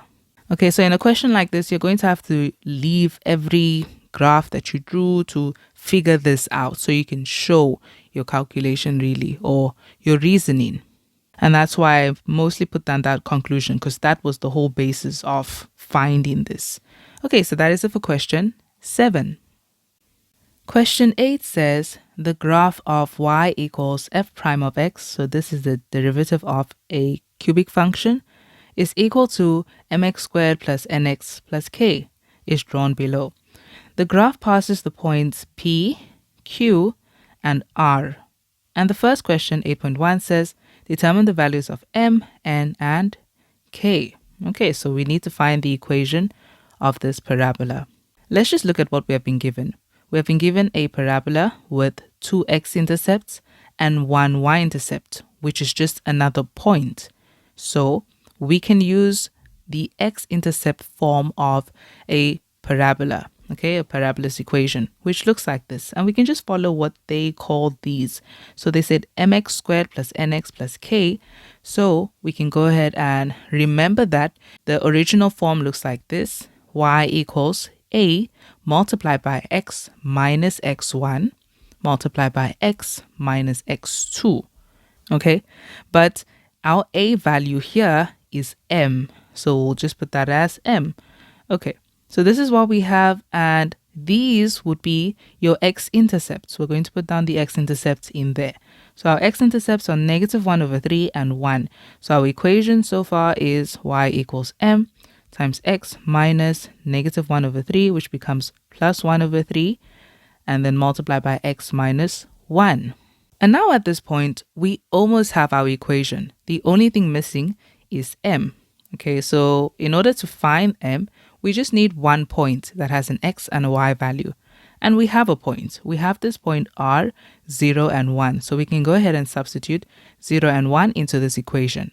So this will go in the place of x, and that is y. So we'll say y, which is 1, is equal to m times 0 plus 1 over 3 times 0 minus 1. Okay, so over here, that is just 1 over 3 times negative 1, which gives you negative 1 over 3. So this is negative 1 over 3.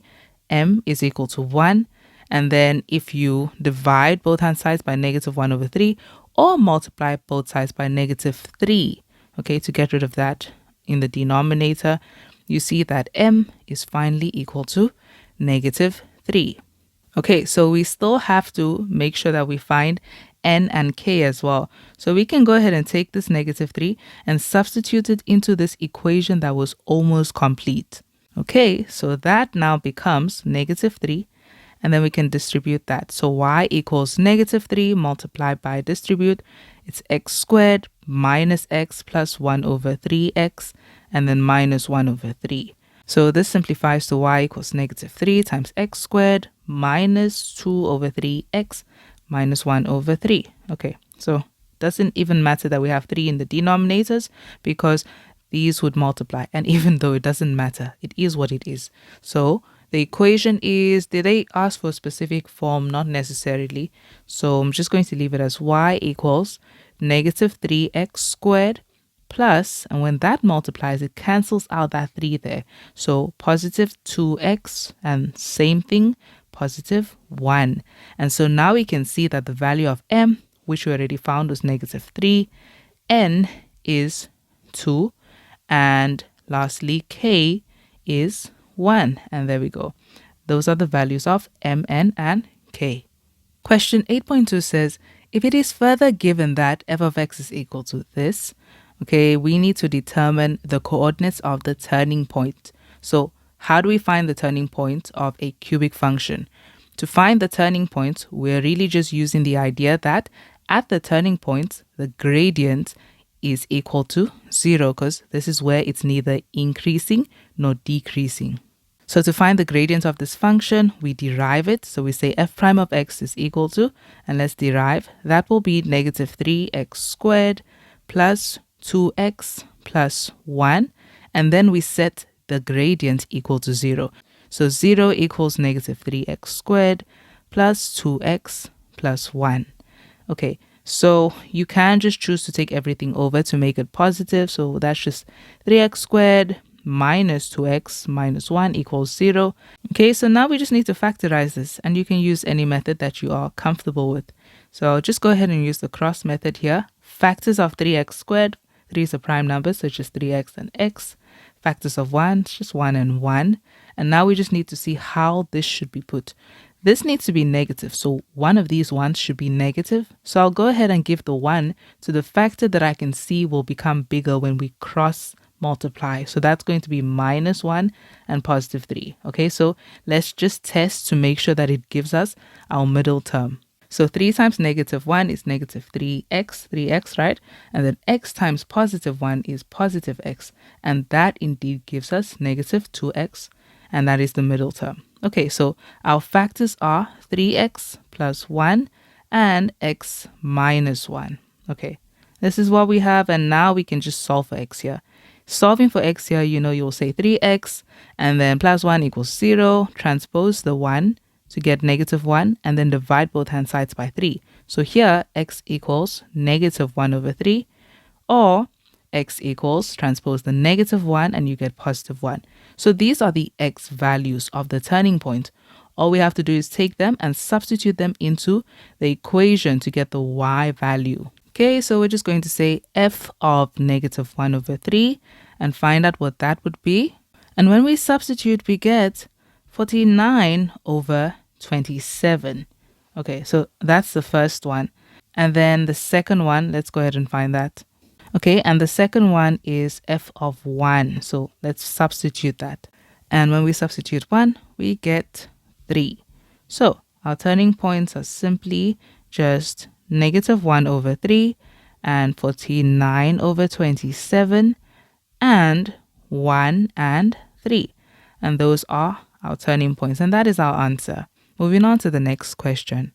Question 8.2.2 says, draw the graph of f. Indicate on your graph the coordinates of the turning point and the intercepts with the axes. Okay, so here is an order that you can follow to draw this graph. You can always keep in mind the things that they specifically ask for, so you don't forget these points.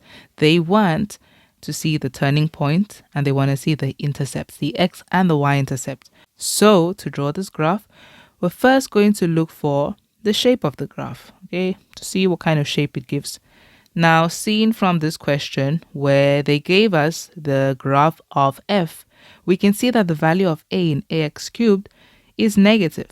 So our graph looks like this. So it's like a backwards n, just more curved. So that's the first thing we know. Then the second thing we know about our graph, or the second thing we have to find, would be the turning points. We already know the turning points, so we can just put them down. Those are the turning points. Now, it would be helpful for you to know exactly where these are. You know, -1/3 is -0.3 recurring, right? So 49/7, just so we can know where to place that, we're going to just put that on the calculator and see the decimal form of that. Okay, so that is about 1.814. Okay, just keep that in mind. Then the third thing we can look for would be our intercepts. Okay, so that is the y-intercept. And the y-intercept can clearly be seen looking at the constant. Okay, if you substitute x, when you make x equal to 0, this is the only thing that will remain 2. So our y-intercept is where x is equal to 0 and then the y value is 2. And then the x-intercept. Now this one, we're going to need to do some calculation. This is where y is equal to 0. So let's take our function and then make y equal to 0. Okay, so to factorize this, there are different methods, but here I'm going to use the long division method to find this. Okay, so first we'll draw an L. It's like a backwards L, and we're going to put down the coefficient of each term. So the coefficient of x cubed is -1.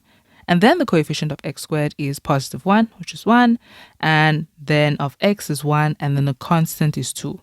Now, the number that will go here would be whichever number is a factor of this expression. What I mean by that is when you take that number and you substitute it into this, it gives you 0. Now, that number comes from somewhere. It comes from this last term. You're going to look at 2 and you'll find the factors of 2. So the factors of 2 will be 1 and 2, -1 and -2. So when you substitute these numbers into this equation, it should give you 0. So the number that goes here is really the solution, not really the factor. Now we have substituted 1 into this because it was one of the turning points. It was 1 and 3. We know it gives us 3, not 0. So let's go ahead and try to substitute 2 and let's see what that gives us.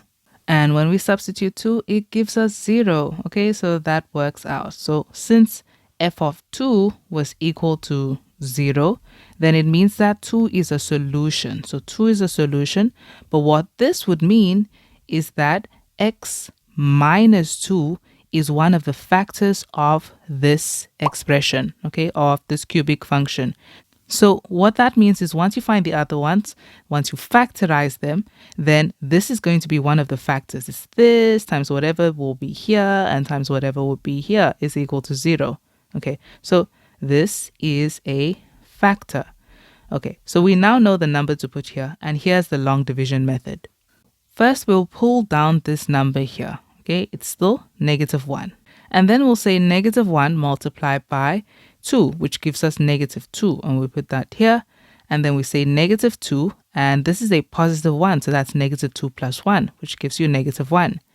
The -1 times 2 again is -2. And again, -2 plus 1 is -1. Then -1 times 2 is -2. And -2 plus 2 is 0. And that's one thing that should happen. You should end off with 0. So what this means is our factors, when we factorize that, is this. We first have the factor x minus 2, And then we have these as factors, which would be, they are the coefficients of our quadratic expression. So they're in the form of x squared plus x plus c.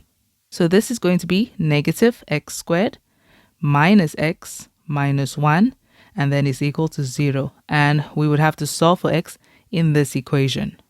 Okay, so that means x minus 2 is equal to 0, or negative x squared minus x minus 1 equals 0.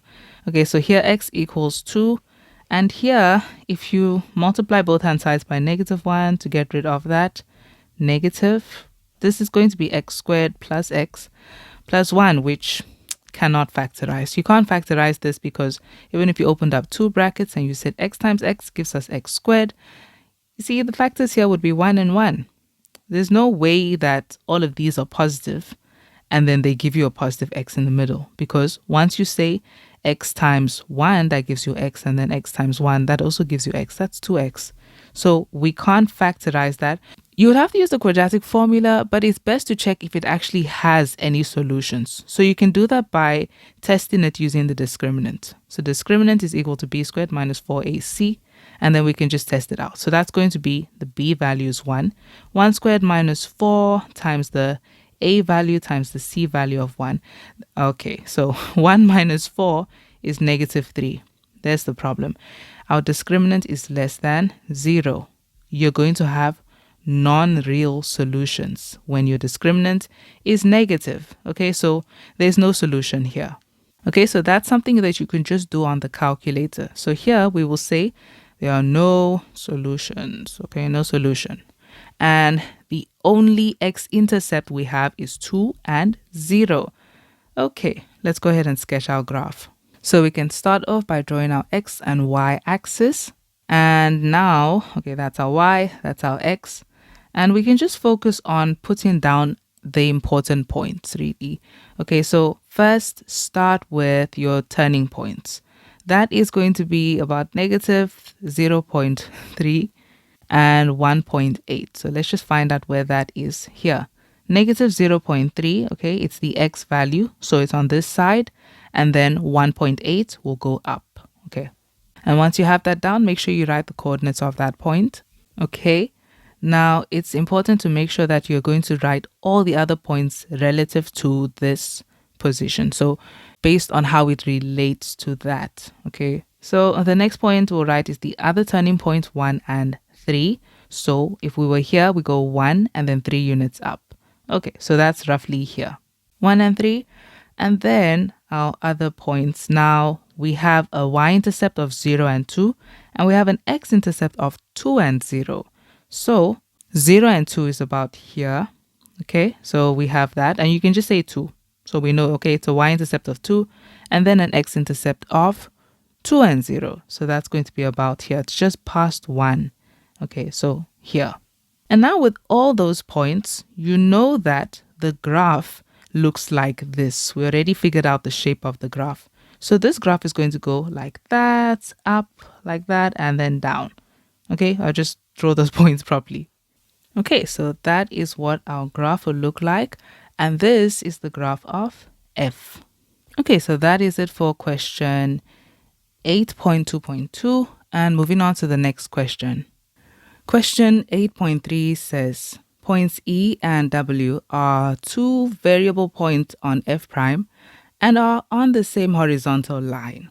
And we have H is a tangent to f prime at E, and then G is a tangent to f prime at W, and H and G intersect at D, which is A and B. Okay, so we have that graph. We have two tangents, however they are drawn, to that graph. And then those two tangents intersect at a point called D. And we need to find the value of A. Okay, so let's get the diagram down so we can draw this. So here's our diagram, and I'm just going to leave some space since those tangents must intersect. This is what is going on. We have this tangent H, and the tangent H intersects f prime at E at two variable points. So we don't really know what exactly their x and y values are. But we have a tangent intersecting like that. And that one is H, right? And let's just say this is where it intersects. So we're going to call this point over here, that point E where it intersects. We can just go ahead and call it because we already have A and B here, let's just call it C and D. Okay, two random points like that, two variable points. But the thing is that these points that they intersect at, these tangents, they lie on the same horizontal line. So then we have another tangent intersecting again at another variable point. Okay, so this is the graph of G. Again, it's going to intersect here and they're on the same horizontal line. Okay, so it intersects here and we can just call that point, the name of that point is W. Okay, so we just put in these down so we can see what's going on. We can call the coordinates E and F. Okay, so this is what's happening. And then these two tangents intersect at this point D. And they just want us to tell them what exactly is A, the x coordinate of this point of intersection. So here's the idea behind this. We have tangents, okay, drawn from the same point to a curve, okay, and they are drawn from the same point and they are on this horizontal line. So that makes these two lines equal. This line is equal to this line and we have an isosceles triangle. Now to find out what exactly that is, do you see that if this is an isosceles triangle, then A, the x value of that point of intersection, A would be the midpoint of these two lines, since this line must be equal to this line. So we just have to find the midpoint. Okay, how do we find the midpoint? So here's how we can think about this. We can actually make an example of two other points that also lie on the same horizontal line on this graph. And that will be the x-axis. You see this? The coordinates P and Q, those x-intercepts, they lie on the same horizontal line and they're also on the graph of f prime. If you were trying to find that middle as well, that A value, do you notice that it's going to be exactly the same thing?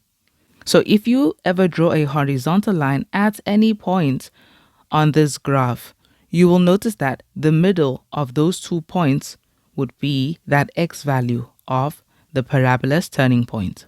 Okay, so all we have to find is the x value of the parabola's turning point. You can use the graph that we already have, or you could just use these x values. We can just use the x-intercepts to find this. So we'll find the midpoint of the x-intercepts. So A would be found by saying we only need the x values because the y values are still 0. So that's just going to be negative 1 over 3 plus 1 over 2. That's how we find the midpoint.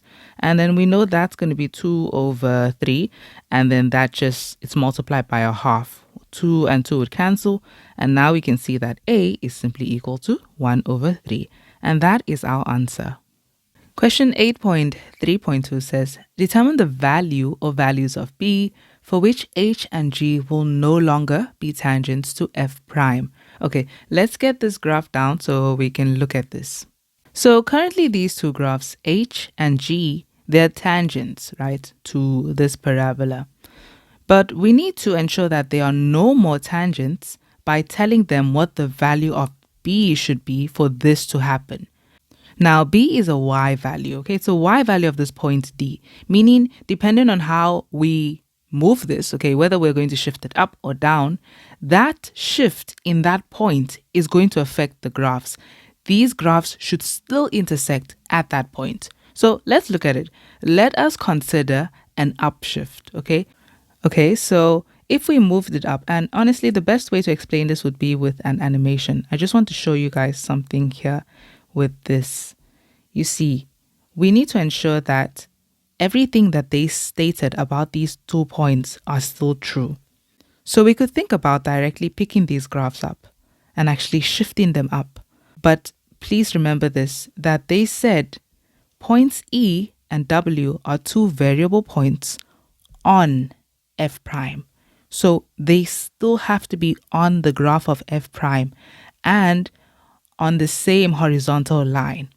If I shifted both points just up like that, then of course they lie on the same horizontal line. Okay, wherever E was, it will be here and W would be here. They would still be on the same horizontal line, but they will not be on the graph anymore. So we need to manipulate it in such a way that they stay on the graph and they are still in the same horizontal line. And here is an animation that I've created to show you guys this. Since we're trying to manipulate the value of b is the y value of this coordinate of d. If you're trying to manipulate a y value, if you change its value, you're either going to move that point up or down because it's a y value. So now that we understand that we need to either move that point up or down, okay, and not saying the graph, the points, because they said specifically b, and that is a coordinate, okay, that's the y coordinate of that point of d. Okay, so let's think about that. If we move that point up, so that means we're just taking the value of b and we are increasing it to higher than whatever it was currently. These tangents, look at what happens to them. D is still the common point of intersection. You see what it did to the graphs? Well, doing that doesn't really solve the problem because they're still tangents. And because they're still tangents to this graph, it's not going to work. We need them to not be tangents anymore. Okay, let's try moving it higher than when it currently is right now. See, it still doesn't solve the problem because H and G are still tangents to the graph of f. Now, because of the way the parabola works, and because of the way it is curved, it's still not going to solve the problem. If you keep moving that point up, if you keep manipulating b to be a higher value than what it was. So, how about we try moving this parabola down? But let's just reset it and put it back to what it originally looked like. So this is what it looked like. Now we're going to take that point, or we're really manipulating the value of b, and we're going to manipulate the value of b to make it a lower value than what it currently is right now. Let's look at what happens to the tangents. You see, now the tangents, they are still tangents to this graph. They're still intersecting the parabola at one point. So that doesn't solve the problem, but we're getting somewhere. Let's move it even lower. So when we move it even lower, you see that it's getting closer to the turning points. We're just trying to make these tangents not tangents, meaning they must not touch that parabola once. Okay, so let's see. How about we take that point and we move it right to the turning point, okay? Let's move it right to the turning point of the parabola. And look at what happens when we do that. Let's just monitor the graph of H first. Let's see what happens. If you move that point of D and you make the B value to be exactly the Y value of your turning point of that parabola, look at what's going to happen to that tangent of H. It's still a tangent to this graph, but now it is a flat horizontal line, which makes sense because at the turning point, the gradient is 0. So it makes sense that it's making a flat horizontal line because horizontal lines have a gradient of 0. That's why they're flat. Okay, and the graph of G does the exact same thing. The gradient is 0. This is a flat ground. It's still a tangent when we move it down until the turning points. The thing about this is they look different now. They're both in the same position, the exact same place, but they're still a tangent to the graph of f. They're tangents at the turning point now. So let's take that point D, right? We're manipulating the value of b. Let's make b a lower value than what that y value of the turning point is. Let's see what happens when we do that. Okay, so if we move that down, let's see what's going to happen. And let's just monitor first of all the graph of G.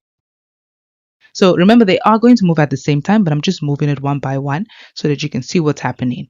If we move the graph of G, do you see now, is this a tangent now to this graph? No, it's not a tangent anymore. And because it's not a tangent because it's intersecting the parabola at two places and not one place anymore. So it's not a tangent anymore, it's now a secant. Okay, let's take the graph of H and let's do the same thing because they're actually supposed to move at the same time. So there we go. The graph of H is also now a secant. It's intersecting the parabola at two places. So if we take the value of b and we make it lower than whatever the y value of the turning point is, then it's not going to be a tangent anymore. They're going to be secants. We have to find out what exactly that point is. If we can find out what that point is, then we'll be able to find out what exactly we need to make the value of b to become less than. So looking at that value of b, what can we do? Well, first of all, since we're trying to find out what exactly that's going to be, we can take the actual formula for the parabola and we can substitute 1 over 3 since it is the x value of the turning point. And to find the y value of the turning point, we can substitute that into the equation. And when we do that, we get 4 over 3. So now we know what's there. That's 4 over 3. That is the y value of the turning point. So if we can just make that b value to be anything lower than 4 over 3, then it's going to make these tangents not to be tangents anymore, but rather to be secants. So b just needs to be less than 4 over 3. Okay, and that's how we solve that problem. Question 9, we are given f of x is equal to x squared, and we need to determine the minimum distance between the point 10 and 2 and a point on f. Okay, so find the minimum distance between this point and a point on f. The graph f is a parabola. Okay, it's a concave up parabola. And if we just drew the x and y axis, you will see that this parabola, because it's x squared, it's that mother graph of the parabola. So it looks like this. And that line would be right here. It will have a common x and y intercept at the origin. So this is the graph of f. And then we have those points 10 and 2. Okay, for reference, let's just say it is, we'll go 10 to the right and 2 up. So let's just say it's roughly about here. Okay, 10 and 2. And what we're really trying to find is the shortest distance between any point on this graph and this points 10 and 2. So in a nutshell, that's what we're trying to find, the minimum distance. So what would be the shortest distance? We can go ahead and find an expression for the distance between f and this point. And that would be like this. We would say that the distance is equal to, and we will just say the square root of how we find distance, okay? And x2 minus x1, the x value here. Okay, let's actually just write these down because we need the x and y value. Because this does not have a particular point, we are going to call its x value x, and we're going to call its y value the result of substituting x, which is x squared. That's f of x, okay? That's x squared. And we're going to use it like that. So we can go ahead and make this one, x2, and then that's x1, and then that's y2 and y1. So we're saying x2 minus x1, which is x minus 10 all squared, plus y2 minus y1, which is x squared, minus 2 all squared. And we need to find this distance. Okay, let's go ahead and simplify. So d is equal to the square root of, and we're going to square the first term, giving us x squared. Square the last term, giving us 100. First times second term is negative 10x, and then multiply that by 2, which is negative 20x. And then same thing over here, square the first term. Now x squared squared gives you x to the power of 4. Last term squared is positive 4. First term times second term is negative 2x squared times 2 is negative 4x squared. So this is what we have. And we can just simplify whatever needs to be simplified at this point. So that would be, we can put that in the order of its exponents. So that's x to the power of 4. And then x squared minus 4x squared is negative 3x squared. And then we have minus 20x. And then 100 plus 4 is positive 104. Okay, so this represents the distance, not the minimum yet, just the distance between any point on f and this points 10 and 2.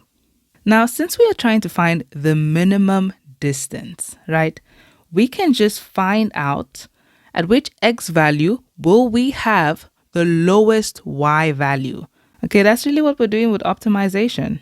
Okay, we're trying to find the maximum or the minimum of an expression. Okay, so if we take this as it is, let's go ahead and find out where it will have its lowest y value, okay, at which x value. And to do that, what we do is we derive the expression. So we find the derivative. So we're going to find the derivative of this expression. And let's go. It's already ready to be derived, so let's go ahead and derive it. Okay, so coefficient times exponent, that's 4x to the power of 3. Of course, 4 minus 1. And then negative 3 times 2 is negative 6x minus 1 is just 1. You don't have to write that. And then the negative 20 would just be negative 20. And you know the x falls away because of 1 minus 1 is 0. Anything to 0 is 1. And so that just multiplies and stays the same. So this is what we have. And now we need to ensure that we find the minimum value. How do we find the minimum value? We don't just derive it. Deriving it helps you to find the gradient. Now we want to find out where it will be a minimum. To do that, you need to make that derivative equal to 0. It's the same idea with a turning point, okay? You have at the turning point, the gradient is equal to 0. That's why we first find the gradient by deriving and then set it equal to 0. Okay, so this is equal to x. You can see we have a common factor all through, so we can get rid of that. It's a common factor of 2 all through. So we can say divide both hand sides by 2. And let's just rewrite this. This will be 2x to the power of 3. And then minus 3x. And then that will be negative 10 is equal to 0. And we need to factorize this. Know that this is a cubic expression. So to factorize this, we're going to have to, we could use long division to do this. Okay, it makes sense. That's why it is 8 marks. Okay, so let's see. Let's go ahead and factorize this. We can take the coefficients. So remember that the coefficients need to go in the form of x cubed. Okay, so that will be the 2. And then x squared. But we don't have an x squared. So in place of that, we can say 0. Okay, 0x squared. And then we have an x. So the coefficient of x is negative 3. And the constant is negative 10. Then we can draw a backwards L because we're going to factorize this. Okay, so the first thing we need is we need that number here, that divisor. So we're going to have to find it by finding the factors of the constant, which is negative 10. Let's find the factors of negative 10. And the main goal is to find factors of 10, which would be, 1 and negative 1, 2 and negative 2, 5 and negative 5. And you need to find the factors that would give you a 0 when you substitute it into this expression. That is one of the solutions of x. Okay, so when you try that, you can go ahead and try. And it's best to alternate between positive and negatives because it gives you a better chance of finding the factor quickly.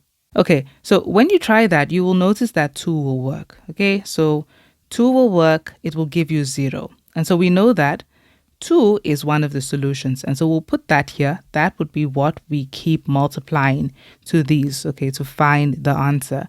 And what that also means is that x minus 2 is a factor.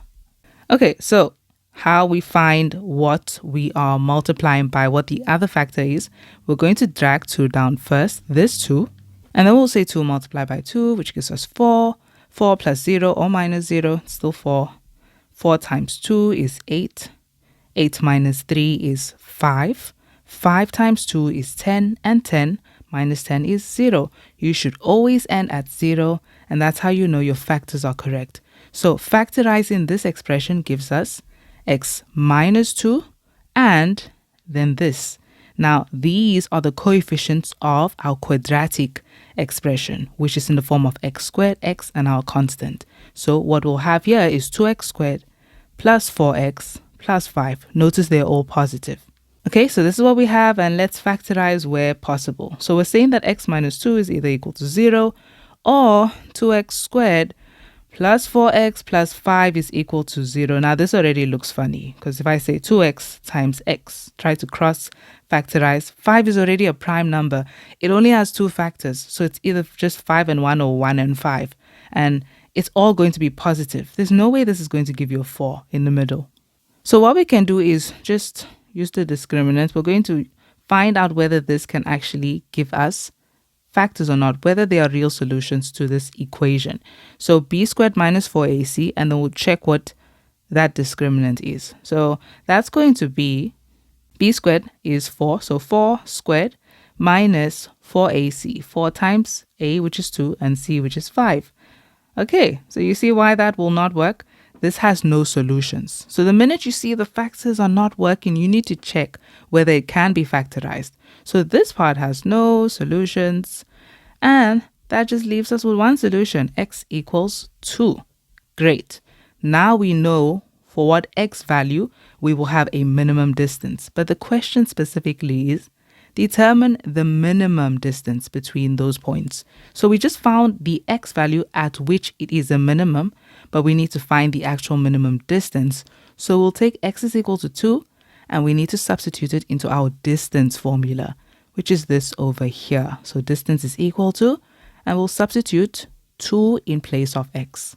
And when we do that, we get a distance of 2 square root 17, which you can just say is 8 point, and that rounds up to 2 decimal places, so it rounds up 25 units. Okay, so 2 square root 17 or 8.25 units would be fine, and that is our answer. Question 10.1 says A, B, and C are 3 events. The probabilities of these events, or any combination of them, occurring is given in the Venn diagram below.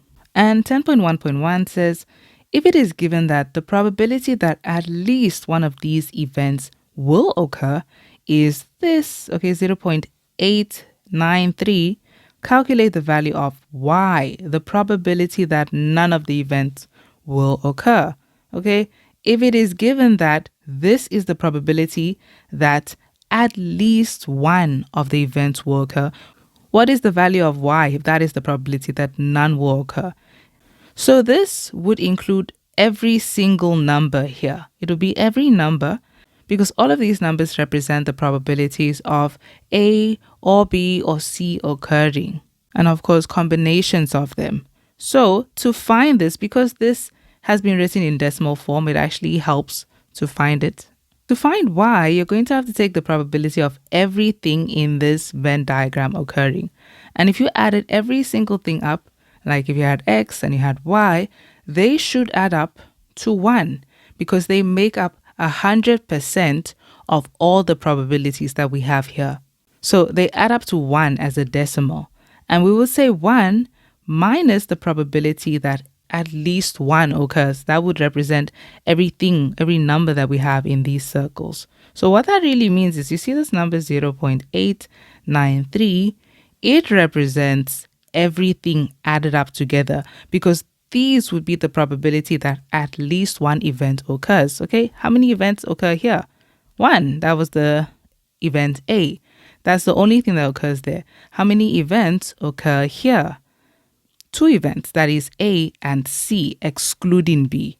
Okay, so at least 1 just means at lowest 1, meaning the minimum amount of events that should occur is 1. Okay, so we're going to say minus 0.893 and then find that answer, and that would be our answer. And that is 0. We have to round off to 2 decimal places, which is just going to be 0.11 as our answer. Okay, so that is our answer. Question B says we need to find x, the probability that all 3 events will occur. Okay, so the probability that all 3 is x. And how do we find that intersection? Okay, we have a lot of information now. We know what everything added together should give us. It should give us 0.893. Okay, and if we know that, to find x, we simply have to add everything that is already here and then subtract that from everything that is added in here. Okay, so everything in blue. So we're going to take, since we know that the probability of everything added, including the x, gives us that, we'll say x is equal to 0.893 minus, okay, and we're just going to add everything in blue, and that gives us 0.733. So we'll say minus 0.733, and therefore x is equal to, and let's just go ahead and find this. So we're saying 0.893 minus that 0.733, which gives us 0.16, and that is the value of x. Question 10.1.2 says, determine the probability that at least 2 of the events will take place. Do you see how everything in here represented at least 1? Because they all show you at least 1 event occurring. This shows you the probability of A occurring, only A. That's why it's not included in any of the circles. But now we're looking for at least 2 events. So since this one only shows the probability of event A occurring, we can't take that. But we can take this because this shows us A and C at the same time. We can't take 0.05 because it shows us the probability of only C occurring. This one C, where it is part of, it is the intersection of A and B. So those would be two events occurring here. That would be two events occurring here, B and C.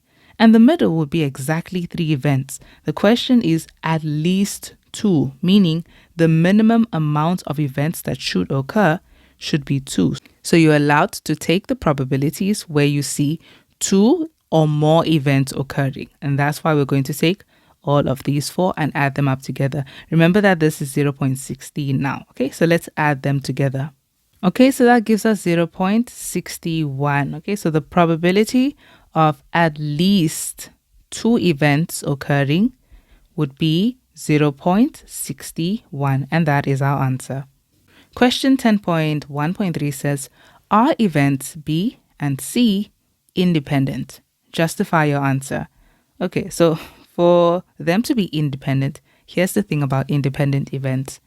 You see, if events are independent, then the probability of B and C would be equal to the probability of B multiplied by the probability of C. Okay, so let's see if this is true. Let's find the probability of B and C first, and then see whether it's equal to that.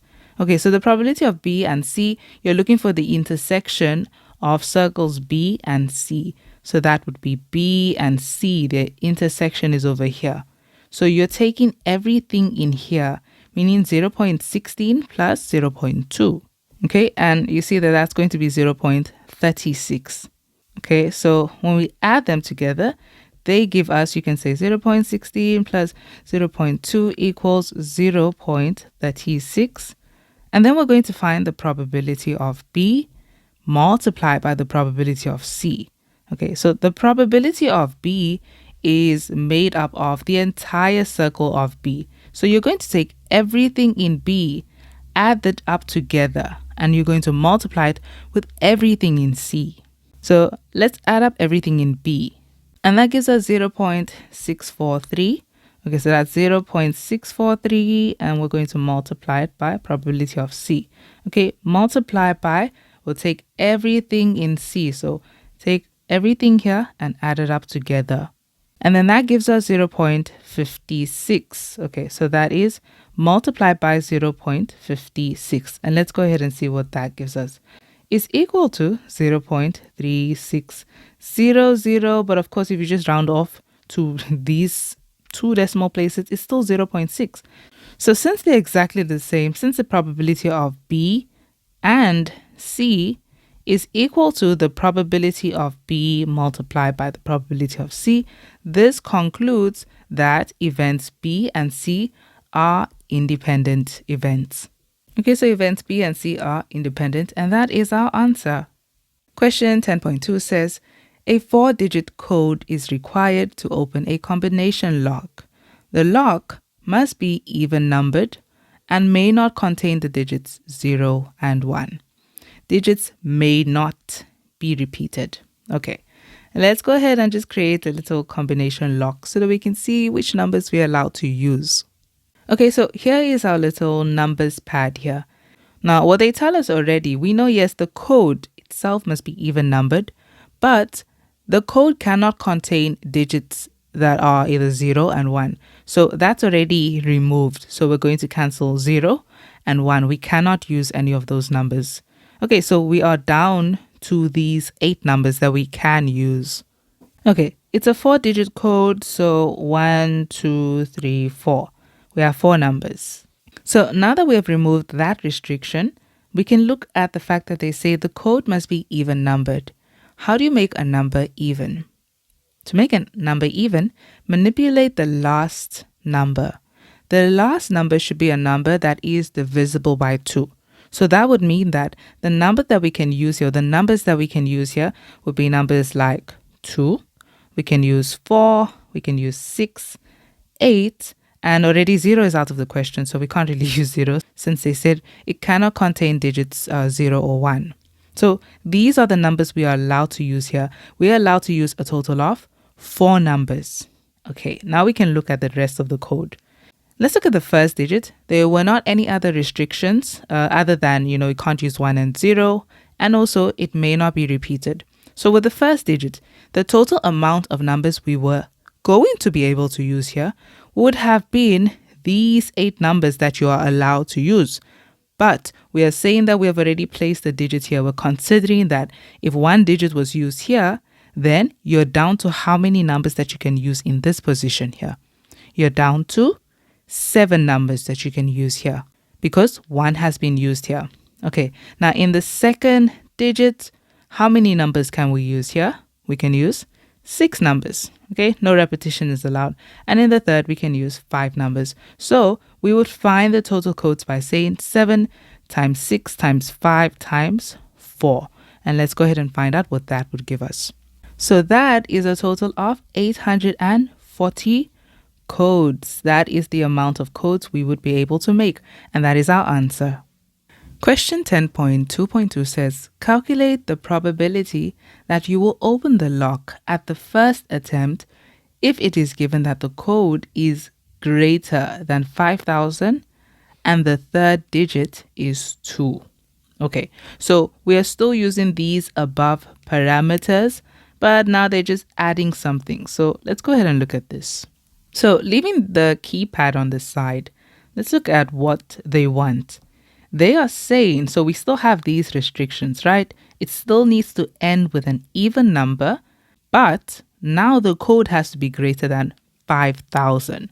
For us to ensure that the code is greater than the number 5,000, you need to restrict the first digit. So you want this to be greater than 5,000. So you can only start with numbers like 5, 6, 7, 8, and 9. Because the minute it is 4, it's going to be 4,000, let's say, 654, for example, right? And that number is less than 5,000, and you don't want that.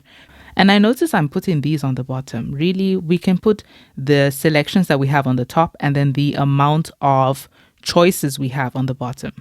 So this is how it's going to work.